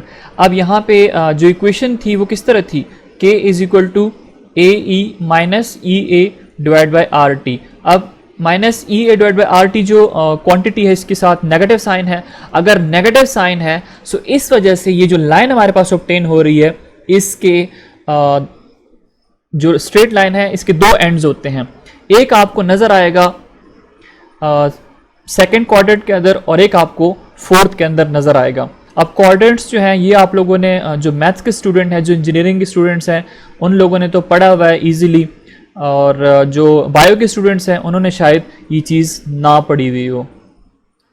So for bio student this is the first quadrant, ये हमारे पास second है, ये हमारे पास third है, और ये हमारे पास क्या है, फोर्थ क्वाड्रेंट मौजूद है। So tangent theta is equal to slope of straight line is negative quantity because theta is greater than 90 and tangent of angle more than 90 is negative। अब ये जो है इसको आप लोगों ने याद करना है, ठीक है। तो ये स्ट्रेट लाइन आपके पास ऑब्टेन हो रही है, यहाँ पे थीटा बना रहा है, ठीक है। तो ये यहाँ से आप इसको याद कर लेना। इसके जो मेन पॉइंट्स हैं वो ये इतना याद कर लें कि टेम्परेचर के साथ वेरिएशन बता रहा होता है, ठीक है, और बस यही है। अब यहाँ पे कुछ और पॉइंट्स हैं। स्लोप जो है that is equal to minus EA divide by 2.303 R, unit of slope जो है that is equal to kelvin. अब ये स्लोप की यूनिट जो है ये मैंने 2 दफ़ा देखी हैं, कम्पिटेटिव एग्जाम्स के अंदर भी आती हैं कि स्लोप जो रीनियस इक्वेशन में हम बनाते हैं सो उसकी वैल्यू किसकी इक्वल होती है, that is minus EA divide by 2.303 R। ये 303 क्या है हमारे पास, जब नेचुरल लॉग को हम कॉमन लॉग के अंदर कन्वर्ट करते हैं ना तो हम ये वैल्यू लगाते हैं। Equation help us to determine activation energy of the reaction. अब ये जो इक्वेशन है इससे हम एक्टिवेशन एनर्जी जो है वो फाइंड आउट कर सकते हैं। EA is equal to minus slope multiply by 2.303 R। ये हमारे पास ये तो सिंपल है कि slope SLOPE is equal to minus EA divide by 2.303 R। अब इससे अगर हम लोगों ने एक्टिवेशन एनर्जी फाइंड आउट करनी तो activation energy is equal to, इसको आप क्रॉस मल्टीप्लाई कर दे सिंपल, तो ये हो जाएगा माइनस स्लोप मल्टीप्लाई बाय 2.303 और ये R। तो इससे हम एक्टिवेशन एनर्जी जो है वो फाइंड आउट कर सकते हैं। Unit of activation energy is joule पर मोल, greater is the value of activation energy, smaller is the K value, hence smaller will be the rate. अच्छा याद रखें कि जो यूनिट है ये होती है एक्टिवेशन एनर्जी की जूल पर मोल, ठीक है, एनर्जी है ना तो जूल पर मोल इसकी यूनिट होगी, ये आपने याद रखनी है एक्टिवेशन एनर्जी की यूनिट। दूसरा, जितनी ज़्यादा एक्टिवेशन एनर्जी की वैल्यू ज़्यादा होगी, ठीक है, तो उतना रेट जो है वो स्लो होगा। एक्टिवेशन एनर्जी जो है अगर इसकी वैल्यू ज़्यादा होगी तो रेट क्या होगा, बहुत ज़्यादा स्लो होगा, और अगर एक्टिवेशन एनर्जी की वैल्यू कम होगी तो रेट क्या होगा, वो ज़्यादा होगा। इसका मतलब है rate is inversely proportional to the activation energy. Rate और एक्टिवेशन एनर्जी के बीच में जो रिलेशनशिप है वो क्या है, इनवर्स रिलेशनशिप है। नेक्स्ट हमारे पास जो टॉपिक है दैट इज कैटलिस्ट, और मेरे ख्याल से कैटलिस्ट जो है वो आपके कोर्स में इंक्लूड नहीं है, अदरवाइज है बहुत इजी सा टॉपिक, लेकिन आपके कोर्स में इंक्लूड नहीं है तो हम यहाँ पे इसको स्टॉप कर देते हैं। So student, this was in end of reaction kinetics. मैंने 1.5 घंटे आपको पढ़ाया, इसमें रेट ऑफ रिएक्शन को कवर किया, determination of rate of reaction को कवर किया, फैक्टर्स कौन से हैं उसको कवर कर लिया, स्पेसिफिक रेट कांस्टेंट या वेलोसिटी कांस्टेंट कौन सा होता है उसको हम लोगों ने कवर कर लिया है, यूनिट ऑफ रेट कांस्टेंट को कवर कर लिया, ऑर्डर ऑफ रिएक्शंस और इसको कैसे डिटरमाइन कर सकते हैं, ये सारा के सारा हम लोगों ने कवर कर लिया। अब ये सारी वीडियो देखने के बाद आप केमिकल काइनेटिक को डिफाइन भी कर सकते हो, आप रेट ऑफ रिएक्शन को डिफाइन कर सकते हो, रेट इक्वेशन लिख सकते हो, ऑर्डर ऑफ रिएक्शन देख सकते हो, rate constant and determining step कौन कौन से होते हैं ये आप फाइंड आउट कर सकते हो। Explain qualitatively factors affecting the rate of reactions, कौन कौन से ऐसे फैक्टर है, टेम्परेचर, कॉन्सेंट्रेशन, ये सारी चीज़ें आपको मैंने बता दी है। Given the order with respect to each reactant, write the rate law of reaction, order जो है इसको आप बता सकते हो, रेट लॉ फाइंड आउट कर सकते हो। Explain the meaning of term activation energy, इसको मैंने डिटेल के साथ आपको एक्सप्लेन किया, एक्टिवेटेड कॉम्प्लेक्स के बारे में बताया। उसके बाद relate the idea of activation energy and activated complex to the rate reaction, आपको मैंने अर्हीनियस इक्वेशन के बारे में बताया। Explain effects of concentration, temperature and surface area on the reaction rate, ये फैक्टर्स आपको मैंने बता दिए। Describe the role of rate constant in theoretical determination of rate reaction rate, तो ये सारा के सारा आपको मैंने बता दिया। आई होप सो आपको वीडियो अच्छी लगी होगी। If you like this video please share with your friends. Thanks for watching and remember me in your prayers. जज़ाकल्लाह।